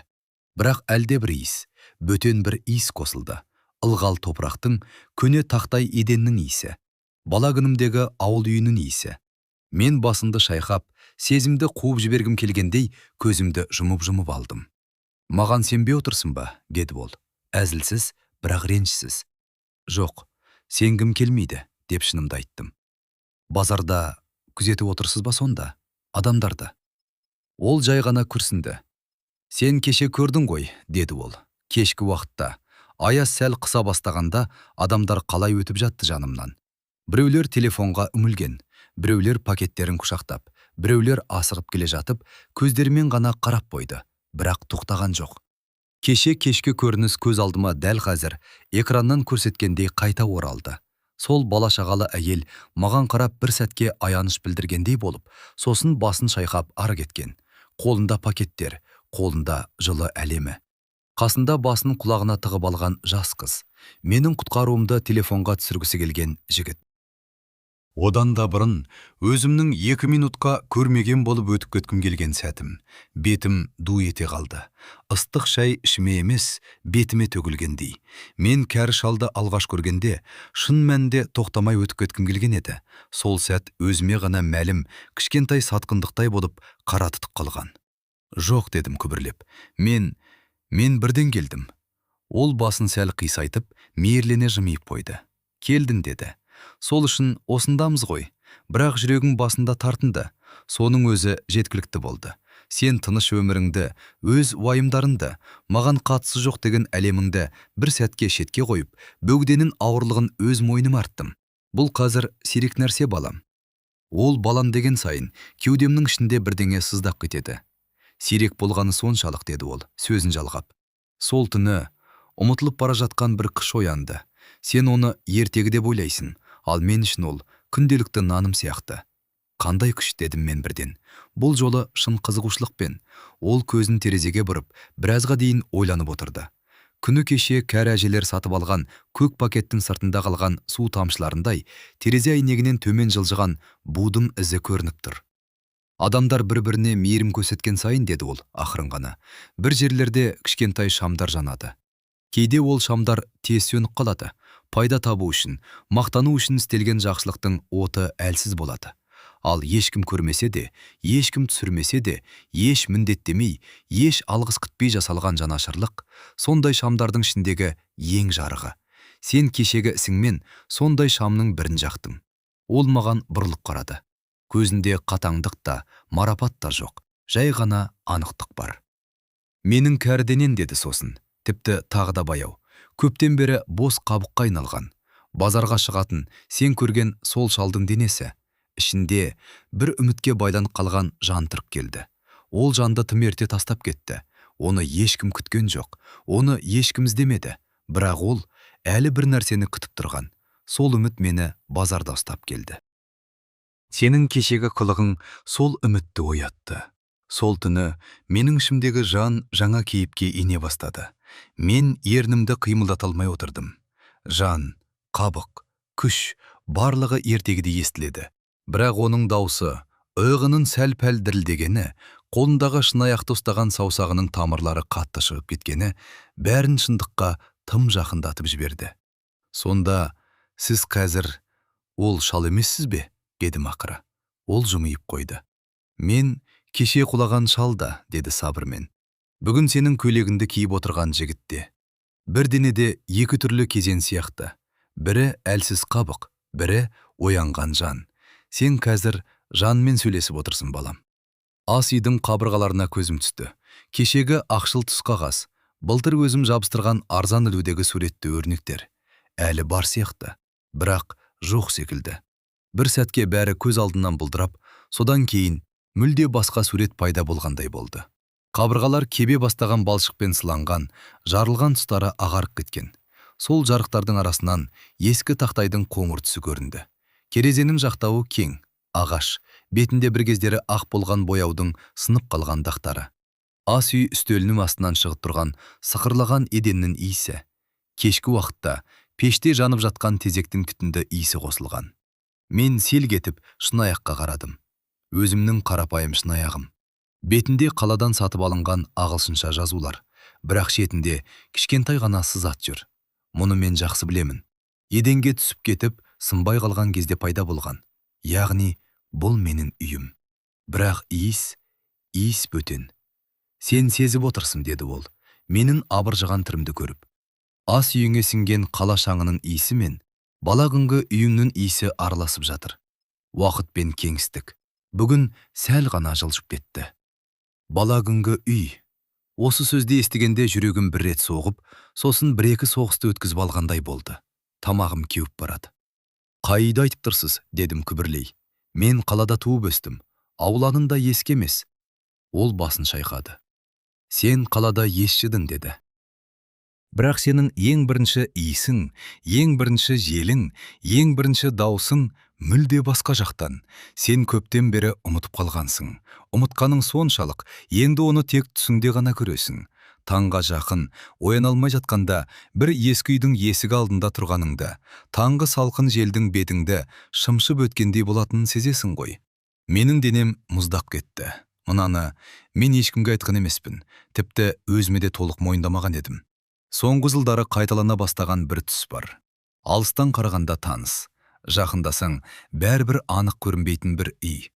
Есігінің алдында тұрған кішкентай мен, үстімде ескі жемпір, аяғымның астында шаң, топырақ. Алыстан бірін шақырғандай болады, бірақ дауысты анықтай алмаймын. Оянып кетемін. Қайдан білесіз? Дауысым шырқырап шықты. Ол өзіме таныс қозғалыспен қасықты шынаяқтың жанына қойды. Дәл мен сияқты. Тіпті қасықтың тұтқасын төмен, басын жоғары қаратып. Себебі, деді ол, мен ол үйді жақсы білемін. Әлі күнге дейін есімде. Есігінің алдындағы шұрық тесік баспалдақтарды, қақпаның ұзыннан ұзын, бояуы кеткен тақтайларын, аулада ілініп тұрған кір жуған арқанның жіңішке көлеңкесін. Сен кішкентай кезде сол арқанның жанында ойнап жүретінсің. Ақ көйлегінің етегі үнемі кір болатын. Мен демімді тартып алдым. Бала кездегі суреттерінің бәрін үйдегі альбомнан көргенмін, бірақ ол айтқан ақ көйлек оны ешқандай суретке түсірмеген. Ол көйлектің етегіне әжем өзі көк жіппен кішкентай гүлдер тігіп берген. Сол гүлдердің пішінін мен ғана білемін. Біріншісі дұрыс шықпай шұбалаңқы болып кеткен. Ол гүлдер көз алдыма анық келді. Қалай ұмытқанмын мен мұны? Сен оны ара-тұра ғана, сүңге ғана иіскеп келесің, деді ол сөзін жалғап. Үйдің ішіндегі нан иісін есіңе түсірші. Пеште жаңа піскен нан, үстіне таза сүлгі жауып қояды да, сен әлі болмай ма деп сұрай бересің. Мұрын қуысыма күлімсі, жылы, қытырлақ қабықтың иісі келгендей болды. Қатты нан емес, пештен жаңа шыққаннан кейін үсті қата бастаған, іші әлі буға толы нанның иісі. Осы иіс үнемі бір мейіріммен, бір дауыспен қатар жүретін. Сол дауысты мен ұмытыппын. Ананның дауысын айтайын ба? Деді ол кенет, өте баяу. Мен жоқ дегім келді, бірақ дауысым шықпай қалды. Тамақтың түбіне бір кесек кептеліп қалғандай. Сен кішкентай кезінде, деді ол, көзін жұмып, құлақпен тыңдап отырған адамдай. Ауладан үйге кіргің келмей қалатын. Кешке дейін доп буып, аяқ қолың шаң-шаң болғанша ойнап жүретінсің. Сосын үй жақтан әлде бір дауыс шығатын. Кел балам, кеш болды ғой, отырасын ба енді, жуынып ал, дейтін. Дауысы жұмсақ, бірақ қарсы келуге болмайтындай. Ол дауысты дәл сол ырғақпен, дәл сол екпінмен айтты. Менің ойыма осыған ұқсайды деген бірде-бір адам келген жоқ. Бұл тура сол дауыс еді. Ішім үгіліп түскендей болды. Тынысым жиілеп кетті. Қабырғалар тағы да қозғалғандай болды. Ақ түс қағаздың арасынан ескі әктің сынықтары көрінгендей, менің қазіргі ас үйімнің беті астынан басқа бір үйдің бейнесі шығып жатқандай. Тоңазытқыштың гуілі азая берді де, оның орнына алыстан бір сиырдың мөңіреген даусы, ауладағы құстардың қанат қағысы естілгендей болды. Сіз, дедім мен, басында екі қолыммен ұстап. Сіз кімсіз өзі? Ол осы сұрақты күтіп отырғандай, асықпай көзін ашты. Жымиған жоқ, қабағында түйген жоқ. Мен саған ат айтпай-ақ қояйын, деді. Атын білгеннен не өзгереді? Адамдар кейде атқа бекітіліп қалғысы келеді. Сол арқылы бәрін түсінгілері келеді. Ал кейде атсыз-ақ бәрін сезген дұрыс. Сен үшін мен кеше базарда құлақ қалған кәрі шалмын. Бүгін сенің бала кезіңнің иісін, үйіңді, анаңның дауысын айтқан біреу. Ертең кім болатынымызды әлі көрерміз.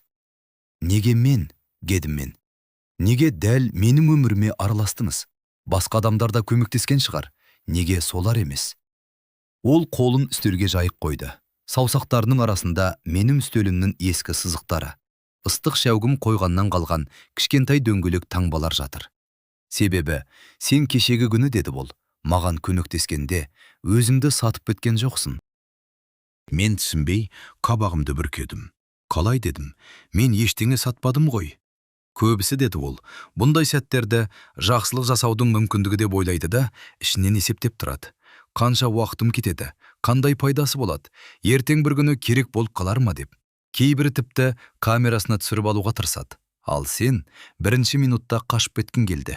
Иә, оны жасырмайық, бірақ екінші минутта өзіңе ашуланып, менен ұялдым. Сол ұятың сені қайда бұрды. Сен өзіңе қарсы шықтың. Өз қорқынышымды, өз жалқаулығыңды, өз бейқамдығыңды жеңіп, мені үйіңе дейін арқалап әкелдің. Сол сәт сен өзіңді емес, мені таңдадың. Міне сол сирек. Мен үндемедім. Іштей сол сәттерді қайта-қайта өлшеп, таразға салып отырмын. Шынында да, мен жанымдағы дүкенде кезекте тұрғанымды, тәтті нан алу туралы ойлағанымды есіме түсірдім. Сол сәт шалдың құлағанын көргенде, біреу барады ғой деген оймен денемді кері бұрғанмын.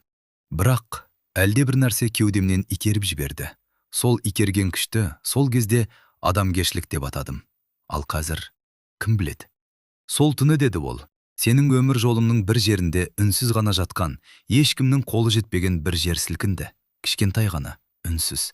Сен оны мен жай ғана адамдық борышымды орындадым деп ойлап, қайта-қайта кеудеңе басып жүрсің. Бірақ ол борыш қана емес еді. Ол шақыру болды. Сенің бала күніңнен бері ұмытқан бір есігін болды. Сол есікке бүгін қайта келіп тұрмыз. Ас үй тағы да тынышталып кетті. Автобустың алыстағы шуылы, сырттағы күрегенім сықыры бәрі әлсіреп кетті. Оның орнына аяғымның астынан әлсіз ғана сықыр шыққандай болды. Тақтай еденнің дыбысы. Көзімді төмен түсірдім. Кәдімгі линолеум, бірақ құлақ басқа нәрсені естіп тұр. Сен қазір, деді ол, дауысын бәсеңдете, екі үйдің арасында отырсың.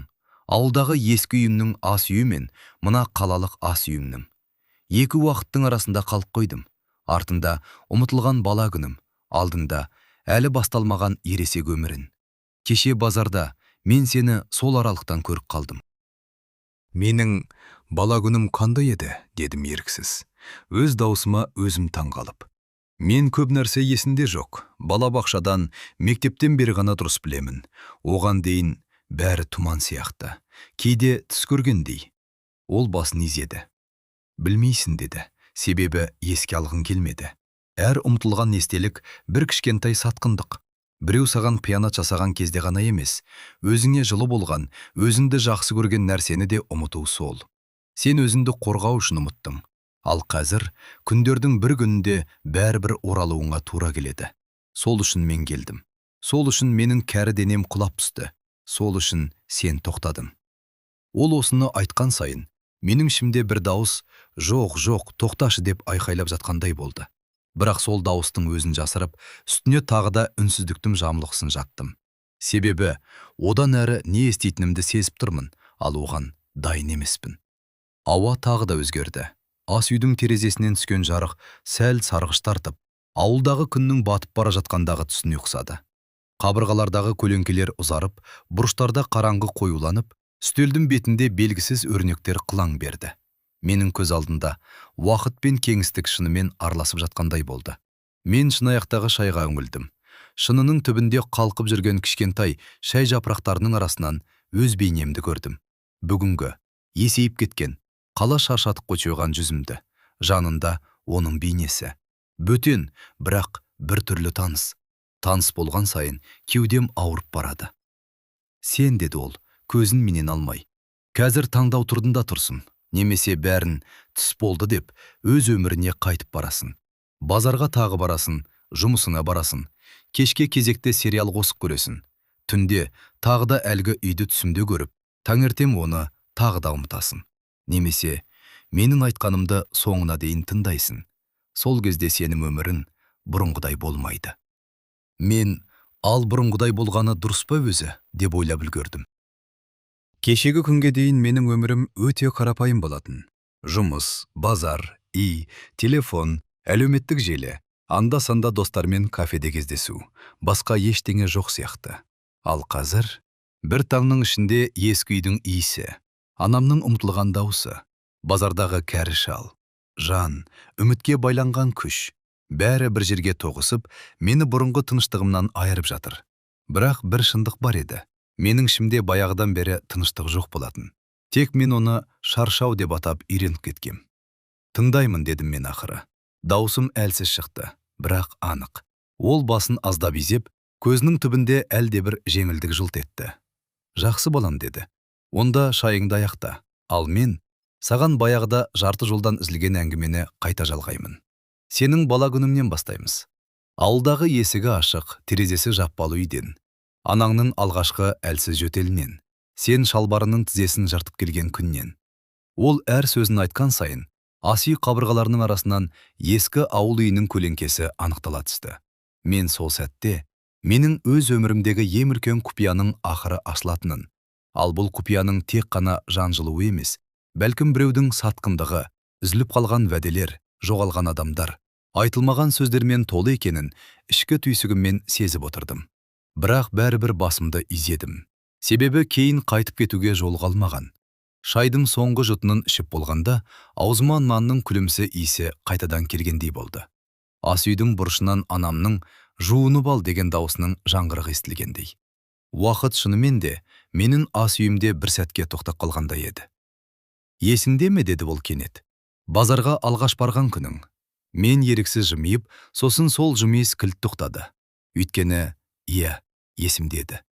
Тіпті денеммен сезетінмін. «Ауылдан алғаш қалаға келген жылы», деді ол менің ішкі ойымды естіп қойғандай.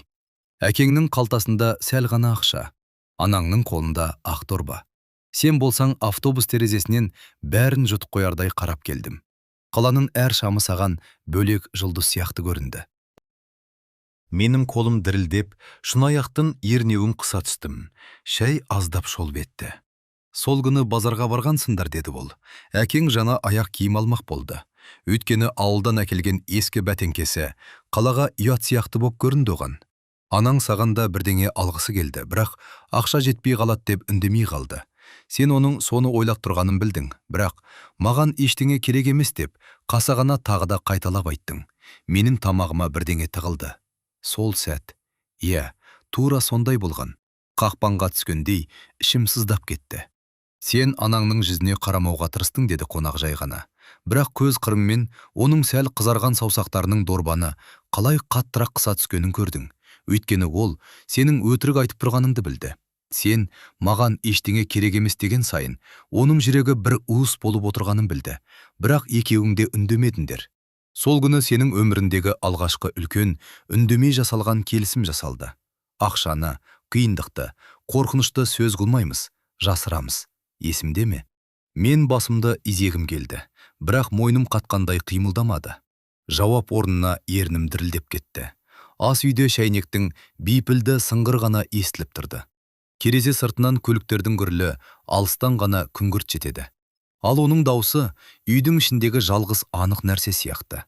«Сол базарда сен бірінші рет жоғалып қалдың», деді ол тағы да. «Әкең бір қатарға кіріп кетті, анаң екіншісіне өтті. Ал сен тәтті сататын орынға қадалып тұрып қалдың. Содан кейін қарасаң, екеуі де жоқ. Адамдар, дауыстар, иістер, айқай. Бәрі үстіме жабылып кетті. Сол кезде сенің жүрегің алғашқы рет мына өмір қауіпті деп түсінді. Мен кенет бала даусымды естігендей болдым. «Апа!» деп айқайлаған, жылап тұрған. Құлағым шынымен шымылдап кеткендей болды. Көз алдында базар сөрелері, пакет шұрылдаған дыбыс, қызанақ, қияр, келіншек, жаңа піскен деген дауыстар елестей кетті.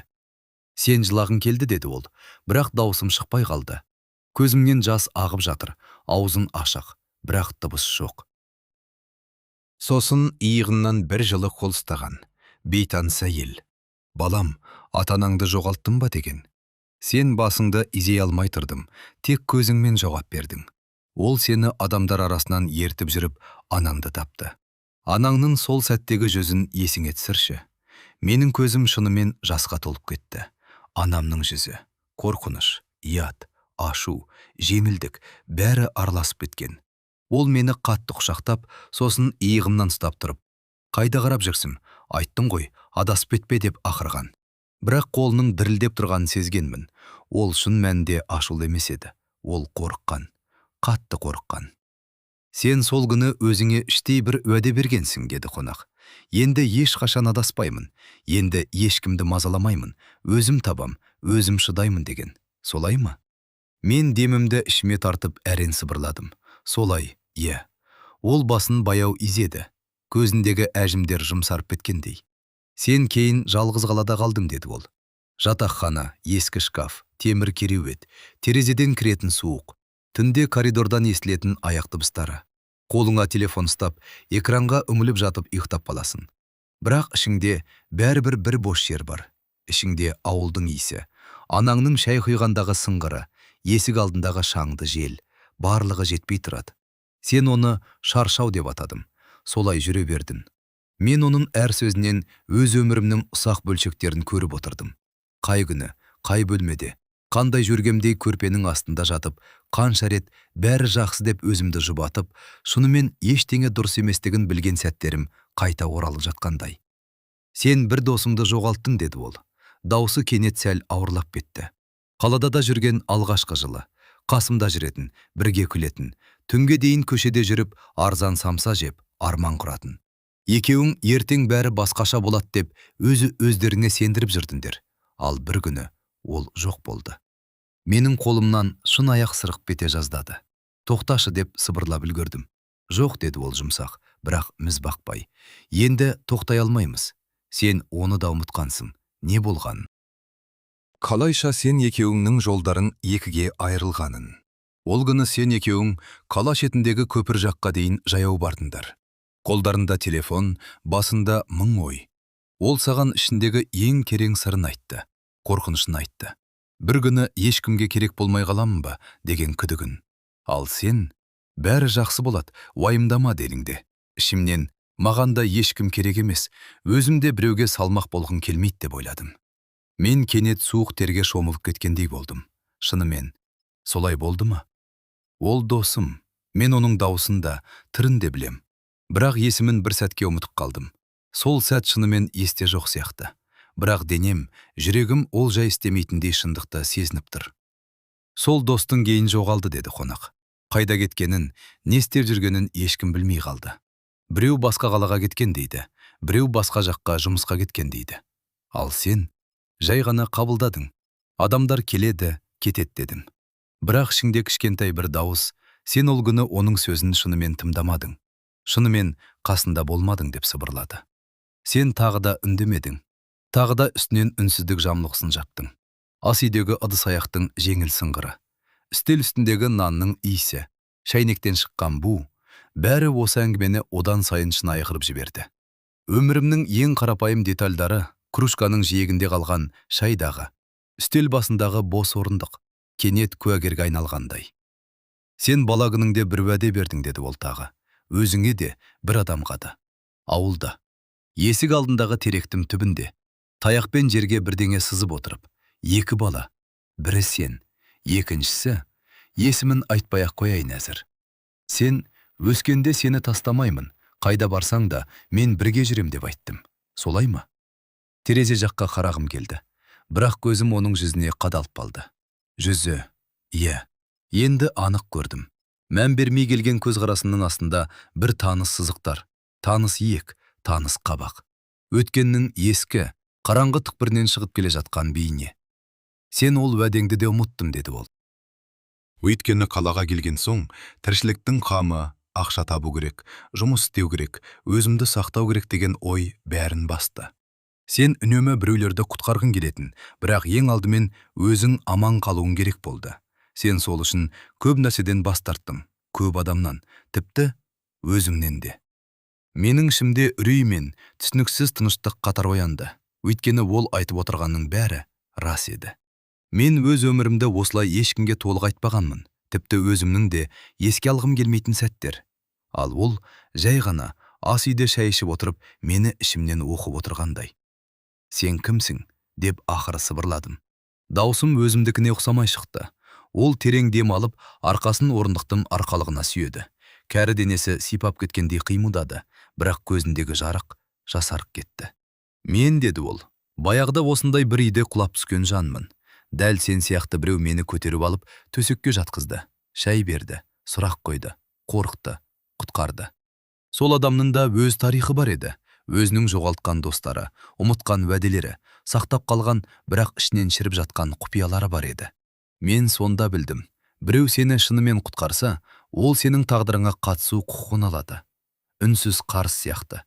Ешбір қағазға жазылмайтын, ешбір мөр басылмайтын, бірақ күшті байланыс. Ол алақанын үстелге жайып қойды. Алақандағы сызықтар бір сәтке маған жол картасындай көрінді. Содан бері мен адамдар арасындағы осы үнсіз қарызды қайтарып жүрмін, деді ол. Біреу біреуді құтқарса, сол құтқарылған адамның өміріне кішкене араласуға хақысы бар. оян деуге, қара деуге, есте сақта деуге, бірақ таңдау әрқашан өзінде қалады. Ешкімді сүйреп апара алмайсың. Менің басында сұрақ көбейген үстіне көбейді. Бұл не? Мистика ма? Түс пе? Психолог па? Елес пе? Жындыханаға түсетін түрім бар ма? Бәрі араласып кетті. Бірақ осының бәрінен басым бір сезім көтерілді. Түсініксіз сенім. Ішімде бір кішкентай бала дауысы. Тыңда, бұл жолы соңына дейін тыңда деп тұрды. Сен қазір таңдау алдында тұрсың, балам, деді ол баяу. Сенің өмірің бір жолмен келді. Базарда адасқан бала, қалада өзін жоғалтқан жас, достарынан айырылған, уәделерін ұмытқан адам. Сен егер қаласаң, өткеніңді қайта жазуға тырыса аласың. Кейбір бұрылыстарда басқа шешім қабылдағаныңды көре аласың. Кімді жібермей қалғаныңа, кімді кешіргеніңе, кімді құтқарғаныңа куә бола аласың. Немесе бар болғаны осының бәріне сырттан ғана қарайсың. Иә, менің өмірім осында екен деп мойындап, ештеңе өзгертпей әрі қарай жүресің. Қайғыңды, шаршауыңды, жалғызыңды сол күйі арқалап жүре бересің. Ас үйде шәй бұрқырып тұр, нанның иісі мұрын жаратындай. Қабырғадағы сағаттың тықылы кенет тым қатты естіліп кетті. Шын аяқтардың сылдыры, үстел астында аяғымның дірілі, терезеден түскен бозамық жарық, бәрі бірдей. Өмір сәл ғана бұрынғыдай, бірақ менің ішімде бәрі өзгеріп кеткен. Ал егер өткенді қайта жазсам, дедім ақырын, шын мәнінде өзгереді ме? Әлде тек көргенім ғана ма? Ол езуін тартып күлді. Бұл күлкіде аяныш та, үміт те, шаршау да бар еді. Мүмкін, деді ол. Мүмкін сенің сыртқы өмірінде ештеңе өзгермейтін шығар. Базар сол базар күйі қалар. Жұмысымның терезесінен көрінетін көліктер де сол жолмен жүрер. Телефонымдағыға хабарламалар да сол күйі тұрар. Бірақ сенің ішіңде басқа бір шындық пайда болады. Сен өзіңді сатқындыр жасаған адам ретінде емес, қателескен, бірақ мойындаған адам ретінде көре бастайсың. Сен біреуді шынымен жоғалтқан емес, тек жіберіп алғанымды түсінесің. Бұл аз ба, көп пе? Оны сен ғана шеше аласың. Мен терең дем алып, шын аяғымдағы шайға қарадым. Бетіндегі бу бұралып, әлде бір сурет салып жатқандай. Сол буда маған бала кездегі өзімнің көреңкем, анамның қолы, көпір шетіндегі досымның иығы, ауылдағы теректің түбі көрініп кеткендей болды. Қорқып тұрсың, деді ол. Иә, дедім. Бұл жолы өтірік айтпадым. Бірақ сен сонымен бірге үміттен тұрсың, деді ол ақырын. Себебі ішінде баяғыдан бері осындай бір сәт болар ма екен деген сағыныш бар. Біреу келіп, бәрін басынан бастап көрейік десе деп жүрдің. Сен оны өзі де түсінбей, демалыс керек шығар деп атадың. Басқаша өмір деп атадың, бақыт деп атадың. Ал іс жүзінде сен өзіңді түсіндіріп алуды қаладың. Ас үйдегі қарапайым заттар, дастархандағы кесе, қабырғадағы сүлгі, едендегі кішкентай дақтар бәрі бір сәтке тым өткір, тым анық көрініп кетті. Кәдімгі өмірдің бүкіл майда шүйде бөлшектері мистикалық әңгіменің ортасында тұр. Бүгінгі күннің иісі мен өткеннің салқыны бір бөлмеде араласып кеткен. Не істеуім керек деп сұрадым мен. Даусым сыбырдан сәл ғана қаттырақ шықты. Ол көзін төмен сүріп, саусақтарының арасына нанның үзіндісін қысты. Ештеңеде істеу міндетті емес, деді. Тек шешім қабылдау керек. Көрем дейсің бе? Жоқ, керек емес дейсің бе? Егер көргім келеді десең, мен саған жолды көрсетемін. Бірақ ол жолды сенің орнына ешкім жүрмейді. Мен де. Шынаяқтың жиегін саусағыммен сипап отырып, оның сөздерін қайта-қайта ішімде қайталадым. Өткенін қайта жазу ма? Әлде бұл өзгеріске куә болып қана қалу ма? Осы екі жолдың арасында, ас үйімнің дәл ортасында, тозыңғыраған орындықта отырғанымды сезіндім. Дүнген базарындағы шу, бала күнгі аулам, қаланың суық көшесі, бәрі осы шешімнің екінші жағында тұр. Шайым суып бара жатты, ал мен әлі жауап бермей отырдым. Сен өзіңді қазір қалай көресің деп сұрады ол кенет. Даусы баяу, бірақ ішінде бір қаттылық бар. Мен иығымды көтеріп қайта түсірдім. Бұған дейін мың рет ойлап, бірақ ешқашан дауыстап айтпаған сөздер көмейіме тығылып тұрды. Білем, дедім әрең. Мен қашып жүрген адам сияқтымын. Өз өмірімнен, өз уәдемнен, өз адамдарымнан. Ас үйдегі сағат тағы да тық-тық етіп, әр тықылы кеудемді шайнанып жатқандай әсер берді. Терезеден түсіп тұрған бозғылт таңғы жарық үстел үстіндегі үгінділерді айқындап көрсетіп, ыдыстардың бетіндегі ұсақ сызаттарға дейін ашып бастады. Бәрі тым айқын, тым шынайы. Саған бір ғана мүмкіндік бере алам, деді қонақ, кенет анық, тіпті асықпай. Бір күн, өткен өміріндегі бір күнді өзгертетін сәт. Сол күнді басқаша жүріп өтесің, басқаша сөйлейсің, басқаша бұрыласың. Бір есікті жауып, бір есікті ашасың. Бірақ ол кілт тоқтап, маған тура қарады. Көзінде әлде бір мұңлы байып бар. Мен бір сәттік тыныштықтың өзі жұтқыншаққа отырып қалған сезіндім. Бірақ соның құны болады, деді ол ақырында. Мен емес, сен төлейсің. Сен кейін сол күнге байланасың. Қалған өмірінде осы өзгерген күннің салдарымен бірге соның көлеңкесінде өткізесің. Кейде ол жеңіл болады, кейде өте ауыр. Бір сәтті құтқару үшін бүкіл өміріңді басқаша арқалайсың. Менің қолым еріксіз дірілдеп кетті. Шынаяқтың жиегіне тиген саусағымнан ақырын ғана сызық шықты. Яғни, дедім мен, сөздерімді жинап, мен бір күнді таңдай алам. Мысалы, анамның ауруханаға түскен күні, немесе даусын үзіліп кетті. Көз алдыма түрлі суреттер кезек-кезек келе бастады. Дүнген базарындағы шу, арба сүйреп бара жатқан бала, қызыл алма толы жәшік, көпшіліктің арасындағы немқұрайлы жүздер. Сол базардағы кәрі шал, осы үйде жатқан, таңғы жарықта қасында шай ішіп отырған. Әлде мүлде басқа, мүлде алыста қалған бейнеме, бәрі араласып кетті. Бірақ ең алдымен бір сәт, бір көрініс дәл кеудеме қадалғандай болды. Аурухана дәлізі, ұзын, тар, сылдырлаған аяқ киімдердің дыбысы, қолымдағы арзан телефонның жарығы. Экранда жарқ еткен хабарлама. Келе аласың ба? Қазір өте қиын. Мен сол кезде кеңседе отырғанмын. Терезенің сыртында көліктер баяу жылжып бара жатты. Жұмыс үстелінің үстінде қағаздар иіліп жатқан. Қасыма бір әріптес келіп, әлде бір есепті сұрақ қалған. Мен телефонға көз қиығымды ғана тастап, кейін жазармын, шыдар деп ойладым. Сосын жауап жазбадым. Бармадым. Бірнеше сағаттан кейін барып қана анамнан қоңырау түсті. Даусында шаршау мен реніш араласқан. Келмей-ақ қой, өтіп кетті, енді кеш. Сол өтіп кетті деген екі сөз өмір бойы құлағымда қайта-қайта жаңғырып тұр. Мен оның қасында бола алмадым. Соңғы рет ұстайтын қолын ұстамадым. Соңғы рет айтатын сөзін естімедім. Мен өзімді жұмысы бар, уақыты жоқ адам ретінде ақтадым. Шын мәнінде жай ғана қаштым. Ауыр көріністен, өз қорқынышымнан, өз әлсіздігімнен. Сен сол күнді ойлап отырсың, деді қонақ сыбырлап. Мен басымды изедім. Көзіме ыстық жас тығылып келгенін сездім, бірақ түсіргім келмеді. Жыласам, осы қоңыр ас үй бірден тарылып, төбесі төмен түсіп кетердей. Немесе, деді ол, сен басқа сәтті де таңдай аласың. Мысалы, көпір шетіндегі бала күніңдегі досымды, немесе базардағы әлдекімге көмектеспеген күнді.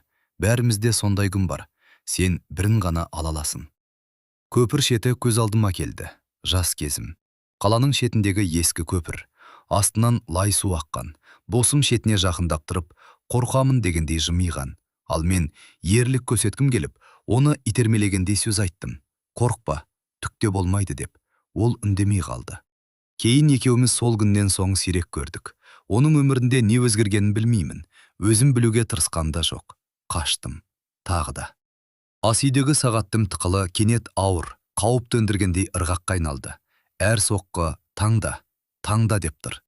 Терезеден құйылған жарық бұрыштағы көлеңкелерді созып, қайта қысқартып ойнайды. Қонақтың жүзіне түскен жарық оның әжіндерін тереңірек көрсетіп жібергендей. Егер мен, дедім мен, тамағымда кенет құрғап кеткенін сезіп. Егер мен сол күнді өзгертсем, ауруханаға барсам, мені күтіп отырған адамның қасына ертерек жетсем, барын тыңдасам, қолман ұстасам, қоштассам, сонда мен кейін не болады? Сол күнге ғана байланам ба? Қонақ баяу дем алды. Сен ол күнді екінші рет бастан өткересің, деді ол анық. Бірақ бұл жолы сен бұрынғыдай қашпайсың, қорықпайсың да емес. Қорықсаң да барасың, қасында боласың, керек сөзіңді айтасың, болмаса жай ғана үнсіз отырасың. Сол сәтті өзгертесің. Сосын, сол өзгерген сәт сенің ішкі әлеміңнің өсіне айналады. Әр шешімін, әр демін сол күннен, сол қоштасудан бастап алады. Сен ол күннен қаша алмайсың енді. Бұрында қаша алмағансың, бірақ мойындағың келмеді. Енді мойындайсың, бәрін. Менің жүрегім бір рет шымете қалды. Ос деген сөз қатты тиді. Сол күн онсыз да өмірімнің ортасы сияқты. Кез келген қуаныштың астынан ол күннің салқыны сезіледі. Кейде қазандағы сорпаны араластырып жүріп те, кенет сол кезде барсам ғой деген ой келіп, қолым тоқтап қалатын. Маршруткада терезеден қарап отырып та, дәл сол аурухананың алдынан өтіп бара жатқан таксиге ұқсас көлікті көріп, ішім өртеніп кететін. Яғни дедім мен, сен маған шын мәнінде сыртқы өмірімде емес, ішкі көзқарасымды өзгерту мүмкіндігін ұсынып отырсың ба? Қонақ басын изеді. Дүние бұрынғыдай, базар күйі қалады. Саған бәл сатқан апай ертеңде сол жерде отыра береді. Ұялы телефоныңдағы ескі хабарламаларда өшпейді. Тек сен оларға басқаша қарай бастайсың. Сен өзіңді сатқын ретінде емес, қателескен, бірақ мойындаған, жауапкершілікті арқалаған адам ретінде көресің. Бөтеннің тағдырын емес, өзіңнің шешіміңді түсінесің. Ол біразға дейін үнсіз қалды да, сөзін мүлде басқа реңкпен жалғастырды. Бірақ деді ол, сенде басқа таңдау да бар. Ештеңе өзгертпеу. Барын бар күйі қалдырып, менің өмірім осындай деп қабылдау. Қайғыңды, жалғыздығыңды, базардағы немқұрайлы жұртты, аурухана дәлізіндегі үнсіздікті, бәрінде өзіңмен бірге әрі қарай сүйреп жүру. Ешкім сенен бұлай жасадың деп сұрамайды. Ешкім сені айыптамайды. Бірақ сен өзімді кешіре алмай қалуым мүмкін. Мен орындықтың арқалығын қысып ұстап отырғанымда сонда ғана аңғардым. Саусақтарымның буындары ағара бастапты. Бүкіл денем біртүрлі босап, сонымен қатар ауырлақ қалған. Мен дедім, сөзімді жалғауға қиналып. Мен қорқамын. Неден, деді ол, сабырлы үнмен. Мен ойланып қалдым. Шын қорқатыным сол бір күнге қайта бару емес еді. Сол күннің шындығына тура қарау да емес. Шын қорқатыным сол күнді өзгертіп жіберсем, қазіргі өмірімнің түгелдей басқа мағынаға ие болып кетуінен қорқатынмын. Мен өзімді осы күнге дейін жазасын тартып жүрген адам ретінде көріп келдім. Жұмыстағы сәтсіздіктер, жалғыздық, базардағы кәрі шалға дейін бәрін өзіме берілген жазаның бөлшегі сияқты қабылдадым. Ал егер ол жазаны өзім бұзып жіберсем ше? Егер сол бір күнді дұрыс қылып қойсам ше? Сонда мені не ұстап тұрады? Қандай жаңа ауыр жүк арқалатуын өмірдің білмеймін. Болашақтағы белгісіздік деп өзі жауап берді ол менің орныма. Мен үндемей басымды изедім. Ас үйде тағы да тыныштық орнады. Сағаттың тықылы, сырттағы әлсіз құстардың дауысы, төменгі қабаттағы көршінің есік жабуы, бәрі тым анық естіледі. Бұрыштағы тозыңқыраған кремнің иісі, үстел үстіндегі нанның жылы иісі, шайнектен шыққан жеміл бу, осылардың бәрі әлдебір таңертеңгі ғажайыптың фондай ғана болып тұрғаны қорқынышты да әдемі деді. Мен сені асықтырмаймын, деді ол ақырын. Бұл саған берілген таңда уақыты. Бүгін таң. Күн көтерілгенше сен шешім қабылдай аласың. Қабылдамай да қоя аласың. Мен сені мәжбүрлемеймін. Бәрі сенің еркінде. Ол шын аяғын баяу ысырып, қабырғадағы сағатқа көз жүгіртті. Сағат тілдері жай ғана өз жолымен жүріп жатыр. Бірақ маған олар әлде бір үкім шығарып жатқандай сезілді. Әр секунд бір есік жабылып, бір терезе ашылып жатқандай. Көз алдыма қайтадан базар елестеді. Кәрі шалдың құлаған сәті, адамдардың шегініп үрке қараған жүздері. Біреу жедел жәрдем шақырсыншы деп телефондарын алақ-жұлақ қарағандар. Ал шын мәнінде әркімде өз есеп, өз жоспары. Сол күні мен неге тоқтадым? Неге дәл сол шалға жүгіріп бардым? Мүмкін ішімде баяғыдан бері сол аурухана дәлізіндегі өзімді құтқарғым келіп жүрді ме? Мүмкін мен шын мәнінде шалға емес, өзіме көмектестім бе? Осы ой келгенде кеудем тағы қысылып кетті. Егер мен, дедім мен тағы да, ішімдегі ең ауыр сөзді айтуға бекініп.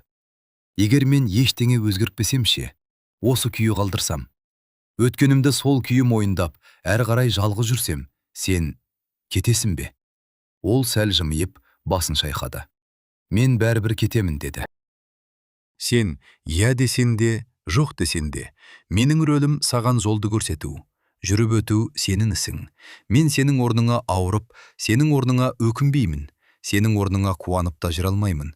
Бұл сенің өмірін, ұмытпа. Ал сен, дедім кілт тосылып, сен кімсің өзі? Ол көзіме ұзақ, өте ұзақ қарады. Сол көзқарастың ішінде не жоқ еді? Аянышта, түсіністікте, менің өзіме деген ренішінің елесі де бар секілді көрінді. Бұны қазір білуім шарт емес, деді ол. Сен үшін маңыздысы менің кім екенім емес, сенің кім болғың келетіні.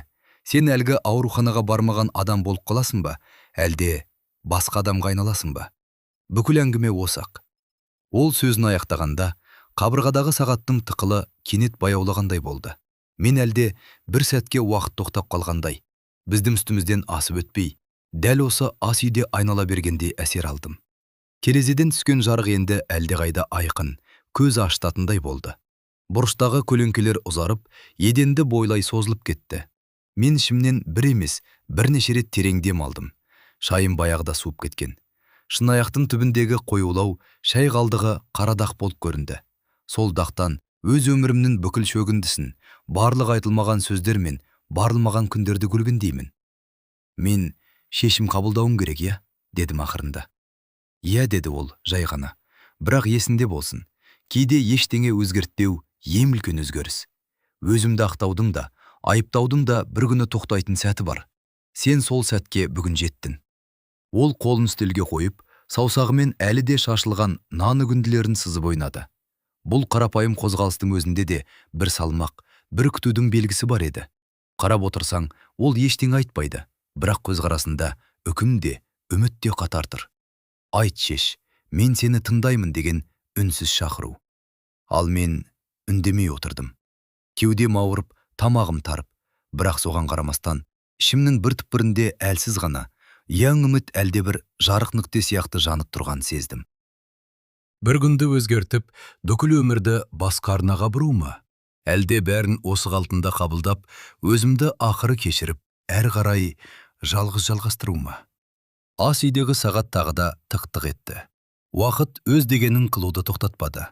Ал қонақ әлі де асықпай менің жауабымды күтіп отырды. Көз қарасында да, еңкейген иығында да, үстел үстіндегі босап қалған тәрелкеде де үкім мен үміт қатар өмір сүріп тұр.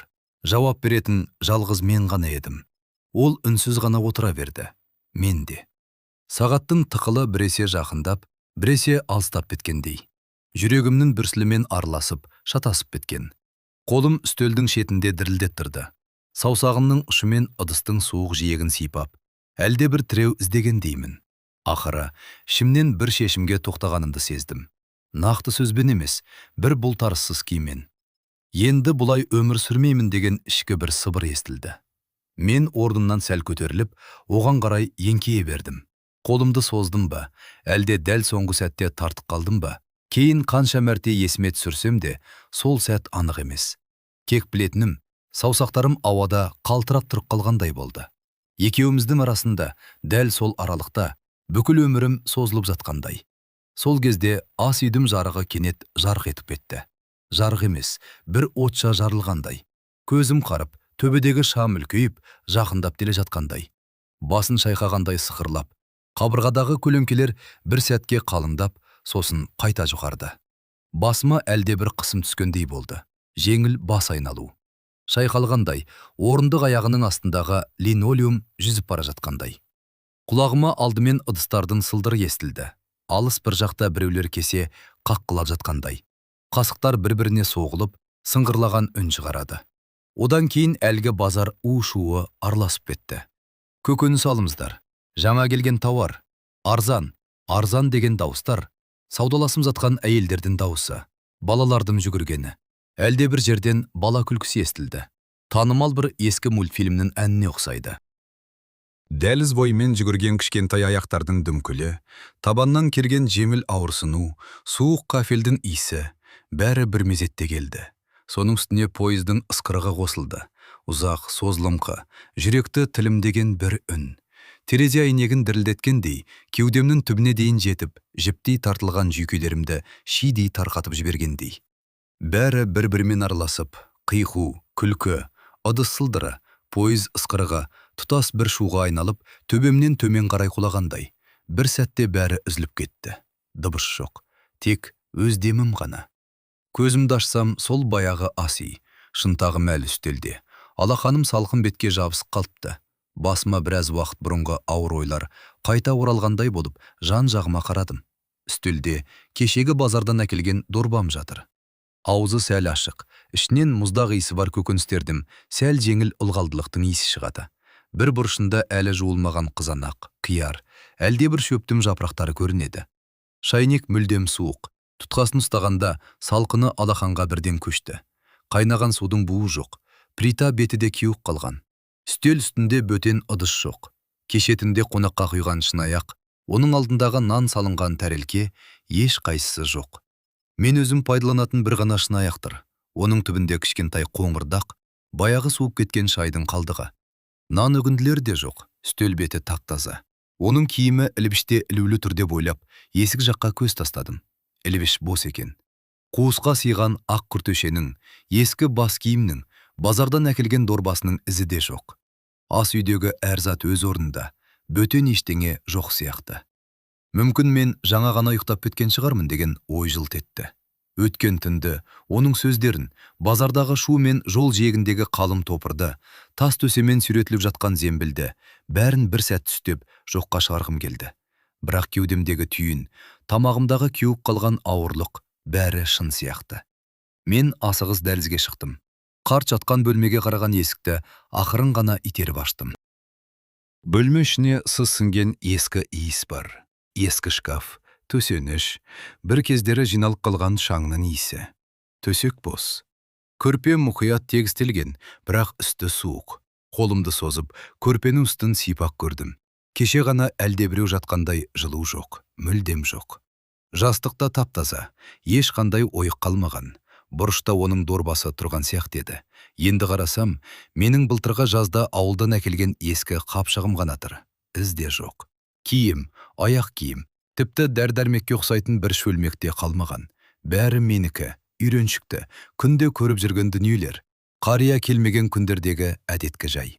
Есік жақта кішкентай ғана кілемше бар. Кеше соның үстінде шалдым шұлық киген аяқтары әзер тұрғандай еді. Қазір ол да тап-таза, ештеңе болмаған сияқты. Мен басымды шайқап, бөлменің ортасына біразға дейін тікесінен тік қарап қалдым. Қабырғалардың сарала түсі, терезе пердесінің етегіндегі шаң, орындық арқасындағы ескі көйлек, бәрі тым таныс. Тек менің ішімде бәрі өзгеше. Мүмкін бәрі түспеді деп ойладым, олқы дауыспен. Өзімнен өзім сұрағанда, даусын да бөтен шығады екен. Бөлме ішіндегі үнсіздік мені қанағаттандырмай, қуысты толтыра алмай, керісінше тағы да қалыңдата түсті. Терезеге жақындадым. Айнекке бетім жақындаған сайын, өз бейнем бұлдырап көрінді. Шашымның ипа-типасы, көзімнің астындағы қою көлеңке, маңдайымдағы тер. Айнекті сәл икеріп аштым. Сырттан таңғы салқын ауа кірді. Бірден төмендегі ауладан тіршілік дауыстары жетті. Астымызда базарға бет алған адамдар өз ағыммен өтіп барады. Біреуі қоларбасын сүйреп, ішінде пияз, картоп, сәбіз толы қапшықтары бар. Бір әйел балақ жағым көтере ұстап, асығыс қадаммен жүріп келеді. Қасындағы жасөспірім қыз телефонына үңілген. 2-3 ер адам жүк тиелген көліктің жанында бірдеңе талқылап тұр. Солардың арасынан көзім бір бейнеге тоқтады. Қалың киініп алған, бірақ еңсесі тік. Қолында көк дорба, басында қара тақия. Айналасына сирек қана қарайды, бірақ қадамы анық, сенімді. Кешегі базар шетінде құлап жатқан кәрі шалға ұқсайды, өте ұқсайды. Бірақ мынаның жүруі басқа, ешкімге сүйенбей, омыртқасы бүкірленбей, өз салмағын өзі көтеріп, көшенің ырғақты ағынымен қатар адымдап барады. Мен бір сәтке демімді ішіме тарттым. Сол ма? Әлде жай ғана ұқсастық па? Аңдаусызда қолым терезенің жақтауына қаттырақ сығылып, сүйегіме дейін салқым темірдің қыстығы жетті. Ол болса, төмендегі адамдардың арасына сіңіп, бір бұрылыстан кейін көзден ғайып болды. Кеудемнің түбінде әлде бір жүк жеңілдегенін анық сездім. Көп жылдан бері тасып жүріп, атында ұмытып кеткен ауыр сөмкені біреу иығымнан түсіріп тастағандай.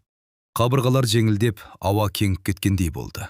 Бірақ сол жеңілдікпен бірге ішіме түсініксіз бір жауапкершілік ұялады. Оны сөзбен айтқызбайтын, бірақ күнде есігіңді қағатын үнсіз міндет сияқты. Мен ас үйге қайта оралдым. Едендегі әр сызат, қабырғадағы әр дақ, шкафтың шетіне жабысып қалған кішкентай магнит бәрі бірден көзіме түсіп кетті. Бұрын қанша рет қарап мән бермеген ұсақ түйек бүгін маған басқа қырынан көрінді. Өтпелі, бірақ бағалы. Терезеден түскен таңғы жарық ас үйді жартылай ғана жарық қылып тұр. Күн сәулесі дастарханның бір шетін ғана жұқақ, алтын түске бояп, қалғанын жартылай көлеңкеде қалдырған. Шайнектің жылтыраған бүйірінде сол жарық дірілдеген күйі шағылысып, менің қозғалысымды қайталап тұрғандай. Мен дорбаның аузын толық аштым. Қолыммен ішіндегі көкөністерді сипап шықтым. Суық, сәл ылғалды қызанақ, сырты кедір-бұдыр қияр, иісі мұрын жарып кететін ас көк. Бәрі кешегі базардың куәсі, бірақ бүгін маған басқаша нәрсе айтып тұрғандай. Плитаны ақырын бұрап шайнекті қойдым. Газдым әлсіз ғана өлі үй ішіне тарады. Өмірімде талай рет жасаған қимыл, бірақ бүгін әр қимылдың артында кішкентай ғана таңдау жатқанын анық сездім. Шайды қайнатам ба, жоқ па, соның өзі. Дарбаны ашық қалдырам ба, жоқ па. Есікті бектем бе, әлде кілтті ілгіште қалдырам ба. Ас үйдің әр бұрышы, әр зат, әр ұсақ тоқым осы таңғы жарықта өзгеше боп көрінді. Бір күні кететінін, бір күні ескіріп сынып жоғалып кететінін білсем де, дәл қазір соларға ерекше мұқтаж сияқтымын. Мына ескі шынаяқсыз, сәл сызды еденсіз, қабырғадағы кішкентай, сызатсыз өзімді елестету қиындау сияқты. Бәлкім, ол шын мәнінде келген де шығар, бәлкім келмеген де болар. Мүмкін мен базар шетіндегі әлгі құлаған шалға жәрдем бермей, үнсіз өте шыққан шығармын да. Қазір осы ас үйде өзінің басқа бір мүмкін нұсқаммен сөйлесіп отырған шығармын. Ал мүмкін мен шынымен тоқтадым, көтеріп әкелдім, төсегін салып шайын қойдым. Оны дәретханаға дейін қолтығынан демеп апарып, түн ортасында тынысын тыңдап, тірі ме жоқ па деп тыңғасындай болған шығармын. Бірақ қазір оның бұрышта отырған көлеңкесі де жоқ, тек менің өзім ғана, өз ойыммен, өз қорқынышыммен, өз үмітіммен. Бұл үйдің, бұл ас үйдің, тіпті дәл осы таңның да жалғыз қожайыны өзім екенімді алғаш рет аңғарғандаймын. Шайнек баяу гүйлдей бастады. Су қыза бастаған сайын, ішінде кішкентай көпіршіктер пайда болып, шетінен жоғары көтеріледі. Мен оны да бақылап тұрдым. Ішімдегі ойларым сияқты. Әуелі түбінде тынап жатқан, тұнған күйі қозғалмайтын, сосын бірте-бірте қайнап, бетке шығып кететін. Қайткенде де бір нәрсені өзгерттім, дедім өзіме сыбырлап.